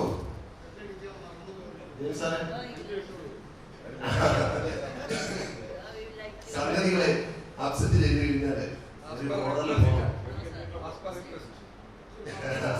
ഓക്കെ. അപ്പൊ ഇനി പറഞ്ഞു പോയാൽ ഇതിനെപ്പറ്റി എല്ലാം സംസാരിക്കണമെന്നുണ്ടെങ്കിൽ ഞാനതാ പറഞ്ഞ ചർച്ചയിൽ പറഞ്ഞ പോലെ കിടക്കുകയാണ്. അപ്പൊ ഇത് വന്യജീവി സംരക്ഷണ നിയമത്തെ പറ്റി പറഞ്ഞു, private forest vesting and assignment act പറ്റി പറഞ്ഞു. ഇനി അടുത്തൊരു സംഗതി ഇക്കോളജിക്കലി ഫ്രജൈലാതെ ഇവിടെ ഏതോരെങ്കിലും കക്ഷത്തിൽ ഡയറിയും വെച്ചിട്ട് തെക്കുവടക്ക് നടന്നിരുന്നുണ്ട്. അവിടെ ഒരു മരം വടക്കോട്ട് ചരിഞ്ഞിരിക്കുന്നു, അതുകൊണ്ട് ആ സൈഡ് ഇടുങ്ങിക്ക് പോരാതെ ചേർത്തേക്കുക. എന്തിനാ? EFL 10 നയാ പൈസ കൊടുക്കാതെ കേരളത്തിലെ 10,000 ഹെക്ടർ ഭൂമിയാണ് EFL ഉൾപ്പെടുത്തി ചലിപ്പിക്കാൻ അനുവദിക്കാതിരിക്കുന്നത്. ആലോചിച്ച് മാറ്റം വരണം, മാറ്റം വരണം. EFL ആയിട്ട് മാറ്റി ഇട്ടിട്ട് കർഷകനെ അല്ലെങ്കിൽ അതിന്റെ ഉടമസ്ഥനെ അനുഭവിക്കാൻ അവകാശം കൊടുക്കാത്ത ഭൂമികൾക്ക് തുല്യമായിട്ടുള്ള കോമ്പൻസേഷൻ കൊടുക്കണമെന്നും അല്ലെങ്കിൽ ആ ഭൂമി ഉപയോഗിക്കത്തക്ക തരത്തിലേക്ക് തിരിച്ചു വിട്ടു നൽകണമെന്നും ഈ കർഷക മഹാപഞ്ചായത്ത് ആവശ്യപ്പെടുകയാണ്. ഈ അടുത്ത വിഷയത്തിലേക്ക് പോയാൽ ഞാൻ പെട്ടെന്ന് പറഞ്ഞു പോകാം. 5 മിനിറ്റ് നിങ്ങളുടെ ദാക്ഷിണ്യം കൊണ്ട് കിട്ടിയതാണ്. അപ്പം പല പ്രതിസന്ധികളിലൂടെ നമ്മൾ കടന്നു പോകുമ്പോൾ ecologically sensitive zone, buffer zone ഒന്ന് ആലോചിച്ച് നോക്കിക്കോളൂ. മനുഷ്യന്റെ പ്രൈവറ്റ് ഹോൾഡിങ്ങിലേക്ക് കയറ്റിട്ട് 10 കിലോമീറ്റർ നീ ചലിക്കണ്ട, നീ നടണ്ട, നീ ഉണ്ണണ്ട, നീ ഉറങ്ങണ്ട, നീ ഫോസിൽ ഇന്ധനങ്ങൾ ഉപയോഗിക്കണ്ട, ഉച്ചഭാഷ ഉപയോഗിക്കണ്ട, സ്കൂൾ കെട്ടിടം, ആശുപത്രി കെട്ടിടം. സ്കൂൾ കെട്ടിടവും ആശുപത്രി കെട്ടിടവും റെസിഡൻഷ്യൽ ബിൽഡിംഗ് ആണോ? ആണോ? അല്ല, കൊമേഴ്ഷ്യൽ ബിൽഡിംഗ്. ഒരു കൊമേഴ്ഷ്യൽ കൺസ്ട്രക്ഷൻ ആവശ്യമില്ലത്. എവിടാ? മലയോര മേഖലയിലെ ഭൂമികൾ മരവിപ്പിച്ച് നിർത്തുന്നതിന് വേണ്ടിയിട്ട് കൊണ്ടുവരുന്ന നാടകങ്ങളായതൊക്കെ ഇത് മനസ്സിലാക്കാനായിട്ട് കണ്ണും കാതും തുറന്നു വെച്ച് മനസ്സിലാക്കാൻ തയ്യാറാവണം. അവിടെ ആദ്യം ഇത് ഭരണഘടനയിൽ ഭൂമിയുടെ അവകാശം എന്ന് പറയുന്നത് ഫണ്ടമെന്റൽ റൈറ്റ് ആയിരുന്നു, മൗലികാവകാശമായിരുന്നു. മൗലികാവകാശം എന്ന് പറഞ്ഞാൽ അത് കോടതിയിലൂടെ നമുക്കത് ചലഞ്ച് ചെയ്തിട്ട് അതിനെ എക്സിക്യൂട്ട് ചെയ്തെടുക്കാൻ കഴിയും. എന്റെ മൗലികാവകാശത്തിലേക്കാണ് റിപ്പറ്റീഷൻ നടന്നത്. ഇതിനെ എന്ത് ചെയ്തെന്നറിയാമോ? ഒരു ഭരണഘടനാ ഭേദഗതിയിലൂടെ ഈ ഫണ്ടമെന്റൽ റൈറ്റ് ആയിരുന്ന സാധനത്തിനെ, അതായത് സ്വകാര്യ ഭൂമിയുടെ സ്വത്തവകാശത്തെ ആർട്ടിക്കിൾ 300A എന്ന് പറയുന്ന ഒരു ഭരണഘടനാ അവകാശം മാത്രമാക്കി ചുരുക്കി. അപ്പൊ ഭരണഘടനാ അവകാശവും അവകാശമാണ്, മൗലിക അവകാശവും അവകാശമാണ്. ഫണ്ടമെന്റൽ റൈറ്റ്സിന് മുകളിലല്ല കോൺസ്റ്റിറ്റ്യൂഷണൽ റൈറ്റ്സ്. കോൺസ്റ്റിറ്റ്യൂഷണൽ റൈറ്റ്സിൽ ഏറ്റവും സുപ്രീമാണ് ഫണ്ടമെന്റൽ റൈറ്റ്സ്. ഞാൻ പറയുന്നത് മനസ്സിലാവുന്നുണ്ടോ? വെള്ളം ചേർക്കാതെ പറയുന്നത് പാർട്ടികൾക്ക് അതിൻ്റെതായ ബുദ്ധിമുട്ടുണ്ടാവും. മനസ്സിലായോ? എന്നിട്ട് ആർട്ടിക്കിൾ 300A എന്ന് പറയുന്ന ഒരു ഇതിലേക്ക് ഒരു കോൺസ്റ്റിറ്റ്യൂഷൻ റൈറ്റ് ആയിട്ട് മാത്രം ചുരുക്കി റിട്ട് ഫയൽ ചെയ്തുകൊണ്ട് ചർച്ച ചെയ്യാൻ പറ്റാത്ത അവസ്ഥയിലേക്ക് കൊണ്ടുവന്നിട്ട് അന്യായമായിട്ട് സ്വകാര്യ ഭൂമിയിലേക്ക് ഇങ്ങനെ ഇറക്കിക്കൊണ്ട് വരികയാണ് പറഞ്ഞത്. ഞാൻ പറഞ്ഞ മനസ്സിലായി? അപ്പോൾ ഇതിനെതിരെ ശക്തമായിട്ട് നമ്മൾ ആദ്യം ചെയ്യേണ്ടത് നമ്മൾ ബോധവാന്മാരാകണം. നമ്മൾ മറ്റുള്ളവരെ ബോധവൽക്കരിക്കണം. അങ്ങനെ ബോധവൽക്കരിച്ചെങ്കിൽ മാത്രമേ ഈ കാര്യങ്ങൾക്കൊക്കെ മാറ്റം ഉണ്ടാകൂ. ഇനി ഇവിടെ ഒരു പ്രധാന പ്രതിസന്ധി എന്താണെന്നറിയാമോ? സ്വതന്ത്ര കർഷക സംഘടനകളും സ്വതന്ത്ര സംഘടനകളും ഒക്കെ ഉന്നയിക്കുന്ന പ്രശ്നങ്ങൾക്ക് എന്തുകൊണ്ട് പരിഹാരം കിട്ടുന്നില്ല എന്ന് ചോദിച്ചാൽ, നമ്മളെല്ലാം ചില വിഷയങ്ങളിൽ ഒരുമിച്ച് നിൽക്കുന്നവരാണ്. പക്ഷെ ചില വിഷയങ്ങളിൽ ഒരുമിച്ച് നിൽക്കുമ്പോൾ പോലും നമ്മൾ പല വിഷയങ്ങളിലും വ്യത്യസ്തരായിട്ട് നിൽക്കുന്നവരുമാണ്. ഇപ്പൊ എന്റെ മുന്നിൽ ഇരിക്കുന്നത് ക്രിസ്ത്യാനിയുണ്ട്, ഹിന്ദുവുണ്ട്, മുസൽമാനുണ്ട്, എല്ലാവരും ഉണ്ട്. കർഷകരാണ് നമ്മൾ. കർഷകർ എന്ന് പറയുന്ന ഒരു ബാനറിൽ വ്യത്യസ്തമായി ജോലി ചെയ്യുന്നവരാണെങ്കിലും, ജോൺസൺ ദേവൻ പറഞ്ഞതുപോലെ ഞാനൊരു അഭിഭാഷകനാണെങ്കിലും ഞാനൊരു കൃഷിക്കാരൻ കൂടിയാണ്. അതുകൊണ്ട് തന്നെ കൃഷിക്കാരൻ എന്ന് വിളിക്കുന്നതിന് അഭിമാനം കൊള്ളുന്ന ഒരു അഭിഭാഷകനാണ് ഞാൻ പറഞ്ഞത് മനസ്സിലായി? അപ്പോൾ നമ്മൾ കൃഷിക്കാരൻ എന്ന് പറയുന്ന ഒരു ബാനറിൽ ഇപ്പൊ നമ്മൾ ഒരുമിച്ച് നിൽക്കുക. സമ്മേളനമൊക്കെ കഴിഞ്ഞ് വെളിയിലോട്ട് ഇറങ്ങി അപ്പുറത്തൂടെ ക്രിസ്ത്യാനികളുടെ ഒരു പ്രതിഷേധ യോഗം പോകുന്നു. നമ്മൾ 45 പേര് ക്രിസ്ത്യാനികളുടെ പ്രതിഷേധ യോഗത്തിന്റെ കൂടെ കൂടും. ഞാൻ പറഞ്ഞത് മനസ്സിലായി? അപ്പൊ വിഭിന്നങ്ങളെ അപ്പോഴവിടേക്ക് ആ ബാനറുകൾ പിടിക്കുന്നതനുസരിച്ച് നമുക്ക് ഫ്രാഗ്മെന്റേഷൻ സംഭവിക്കും. നമ്മൾ ചില വിഷയാധിഷ്ഠിതമായിട്ട് മാത്രം ഒരുമിച്ച് കൂടുന്നവരാണ്. അതിൽ ഏറ്റവും ഭയാനകമായ സംഗതി എന്ന് പറയുന്നത് ഈ പൊളിറ്റിക്കൽ ഫ്രാഗ്മെന്റേഷൻ. ഞാൻ പറഞ്ഞത് ഈ കൂടിയിരിക്കുന്ന സ്വതന്ത്ര സംഘടനകളിലൊക്കെ കോൺഗ്രസ്സുകാരുണ്ട്, BJP-കാരുണ്ട്, CPM-കാരുണ്ട്, അല്ലെ CPI-കാരുണ്ട്. അതാത് സംഘടനകളുടെ കൊടക്കീഴിലേക്ക് ഇലക്ഷൻ ആകുമ്പോൾ എല്ലാവരും ഓടിക്കേറിയോളൂ എന്ന് ആർക്കറിയാം? നമ്മളെക്കാളും നന്നായിട്ട് ഇവിടുത്തെ രാഷ്ട്രീയക്കാർക്കറിയാം. അപ്പോൾ യഥാർത്ഥത്തിൽ സ്വതന്ത്ര സംഘടനകൾ രാഷ്ട്രീയ പാർട്ടികൾക്ക് ഒരു വെല്ലുവിളിയാണോ? ആണോ? അല്ല. നമ്മൾ മനസ്സിലാക്കേണ്ട കാര്യമില്ല. അതായത് അതാത് രാഷ്ട്രീയ പാർട്ടികളുടെ കൊടക്കീഴിലേക്ക് അവർക്ക് എപ്പോഴാണ് നമ്മളെ ആവശ്യം? ഞാൻ കുറ്റം പറയുന്നില്ല, രാഷ്ട്രീയ പ്രവർത്തനം നമ്മൾ നടത്തണമെന്നല്ല നമ്മൾ പറയുന്നത്. രാഷ്ട്രീയ പ്രവർത്തനം നടത്തണം അതാത് രാഷ്ട്രീയ പാർട്ടികളിൽ നിന്നുകൊണ്ട് തന്നെ. ഞാൻ പറഞ്ഞ മനസ്സിലായി? അതിനുള്ളിൽ ചോദ്യങ്ങൾ ഉയരണം. നമ്മൾ അന്ധമായിട്ട് പോയാൽ പറ്റില്ല. നമ്മൾ ഏതെങ്കിലും മുഖ്യധാര രാഷ്ട്രീയ പാർട്ടികളെ പ്രതിനിധീകരിക്കുന്നതാണെന്നുണ്ടെങ്കിൽ ആ രാഷ്ട്രീയ പാർട്ടികളുടെ സംഘടനാ സംവിധാനത്തിനുള്ളിൽ നിന്നുകൊണ്ട് ഈ ഡ്രഗോണിയും ലോസയും ഒക്കെ ചേഞ്ച് ചെയ്യുന്നതിന് വേണ്ടിയിട്ട് സമ്മർദ്ദം ചെലുത്താൻ നമുക്ക് പറ്റണമെന്നേ. സാധിക്കണം. സാധിച്ചില്ലെങ്കിൽ എന്താ പ്രതിസന്ധി? ഞാൻ പറയാം. നമുക്ക് പെട്ടെന്ന് രാഷ്ട്രീയ പാർട്ടികളിൽ നിന്നെല്ലാം ആൾക്കാരെ മാറ്റിക്കൊണ്ട് ഒരു പുതിയ സംവിധാനത്തിലേക്ക് കൊണ്ടുവരാമെന്നൊക്കെ പറഞ്ഞു കഴിഞ്ഞാൽ അതൊക്കെ വളരെ വിശാലമായി വർക്ക് ചെയ്യേണ്ട വിഷയങ്ങളാണ്. പക്ഷെ നമ്മളുടെ റിലീഫ് കിട്ടുന്നതൊക്കെ ഇമ്മീഡിയറ്റ് ആയിട്ട് റിലീഫ് കിട്ടുന്ന വിഷയങ്ങളുമാണ്. ഞാൻ പറഞ്ഞ ഭാഗം മനസ്സിലായോ? അപ്പോൾ വിഷയാധിഷ്ഠിതമായിട്ട് ഒരുമിച്ച് കൂടിയിരിക്കുന്ന നമ്മളുടെ ചോദ്യങ്ങൾക്കും ആവശ്യങ്ങൾക്കും മറുപടി കിട്ടണമെന്നുണ്ടെങ്കിൽ നമ്മൾ നമ്മളുടെ ബാലരുടെ പിന്നിൽ ശക്തരാണെന്നുള്ളൊരു തോന്നൽ ഇവിടെ നിയമനിർമ്മാണം നടത്തുന്നവർക്ക് ഉണ്ടാകുന്ന തരത്തിലേക്ക് നമ്മുടെ പ്രവർത്തനങ്ങളെ വ്യാപിപ്പിക്കാൻ കഴിയണം. വളരെ ഗൗരവമുള്ള ഒരു വിഷയമാണ്. അതല്ലാത്തിടത്തോളം കാലം കഴ്സൺ പ്രഭുവിന്റെ ഡിവൈഡ് ആൻഡ് റൂൾ ഭിന്നിപ്പിച്ച് ഭരിക്കുക എന്ന് പറയുന്ന കൃത്യമായിട്ടുള്ള അജണ്ട എക്സിക്യൂട്ട് ചെയ്യുന്നത്. ഇപ്പൊ എന്റെ ആട് അല്ലെങ്കിൽ എന്റെ പശു ഇതിനെ രാവിലെ ഞാൻ അഴിച്ചു വിടുന്നു. ഈ രാവിലെ അഴിച്ചു വിട്ടിട്ട് ഇത് അപ്പുറത്തെ പറമ്പിൽ പോയി പുല്ല് തിന്നുക. അപ്പുറത്തുകാരുടെ പറമ്പിൽ പോയി പുല്ല് തിന്നിട്ട് കറവയുടെ സമയമാകുമ്പോൾ കൃത്യമായിട്ട് ഇത് വന്ന് എന്നെ തൊഴുത്തി കയറും. ഞാനിതിനെ കറക്കും. കറന്നിട്ട് ഇതിനെ വീണ്ടും ഒഴിച്ചു വിടും. അയലോക്കക്കാരുടെ പറമ്പിൽ പോയി പുല്ല് തിന്നും. അപ്പൊ നമ്മുടെ കർഷക സംഘടനാ സംവിധാനങ്ങൾ അയലോക്കക്കാരന്റെ പറമ്പായി പോകരുത്. ഞാൻ പച്ചക്കെന്ന് പറയുക. രാഷ്ട്രീയക്കാരുടെ പശുവിനെ പുല്ല് തിന്നാനുള്ള അയലോക്കക്കാരന്റെ പറമ്പായി പോകരുത് സംഘടനാ സംവിധാനങ്ങൾ. ഞാൻ പറഞ്ഞു മനസ്സിലായി? നമ്മൾ ബോധവൽക്കരണം നടത്തും. ഇനി ഇതിലെല്ലാം ഈ അടുത്ത സമയത്തായിട്ട് കണ്ടിട്ടുള്ള വേറൊരു സംഭവം, ഭരിക്കുന്ന പാർട്ടിയിലുള്ളവർ തന്നെ അവർക്കെതിരെ സമരം ചെയ്യുക. ഇവിടെ എന്തൊരു രസമാണ്. ഞാൻ പറഞ്ഞു മനസ്സിലായി? അതായത് ഭരിക്കുന്ന പാർട്ടി, അധികാരമുള്ള പാർട്ടി, തീരുമാനമെടുക്കാൻ പവറുള്ള പാർട്ടി, എക്സിക്യൂട്ടീവിനെ നിയന്ത്രിക്കാൻ പവറുള്ള അധികാരത്തിലിരിക്കുന്നവര് ഞങ്ങൾ ചെയ്യുക സമരം. പല സമരങ്ങളും ഈ കർഷക സംഘടനകൾ ഉയർത്തിക്കൊണ്ടുവരും. നമ്മൾ ഈ വിഷയങ്ങളെ എങ്ങനെ പിടിക്കുന്നതെന്ന് അറിയാം. വിഷയങ്ങളെ ഒരു പാത്രത്തിൽ ഇട്ടിട്ട് നമ്മൾ ഈ വിഷയങ്ങളെ തലയ്ക്ക് മുകളിൽ ഉയർത്തി വെച്ചുകൊണ്ട് ഇങ്ങനെ നടക്കുക. ഇതാ ഞങ്ങളുടെ പ്രശ്നം, ഇതാ ഞങ്ങളുടെ പ്രശ്നം എന്ന് പറഞ്ഞിട്ട് സംഘടന എവിടാ നിൽക്കുന്നേ? സംഘടന എവിടാ നിൽക്കുന്നേ? സംഘടനയാണോ വിഷയമാണോ മുകളിൽ നിൽക്കുന്നേ? വിഷയമാണ് മുകളിൽ നിൽക്കുന്നേ. അപ്പൊ നമ്മൾ നിലത്ത് കൂടി സമരം ചെയ്യുന്ന സംഘടനകളുടെ കയ്യിൽ ഇങ്ങനെ എന്തിരിക്കുക, ഈ വിഷയം ഇങ്ങനെ ഉയർത്തിക്കൊണ്ട് പോവുക. ഇങ്ങനെ ഇരിക്കുമ്പോൾ പൊളിറ്റിക്കൽ പാർട്ടി ഇങ്ങനെ കഴിയാനാണ് മുഖ്യധാര രാഷ്ട്രീയ പാർട്ടികൾ. അവർ പറഞ്ഞിങ്ങനെ മേളിൽ കൂടെ വരും.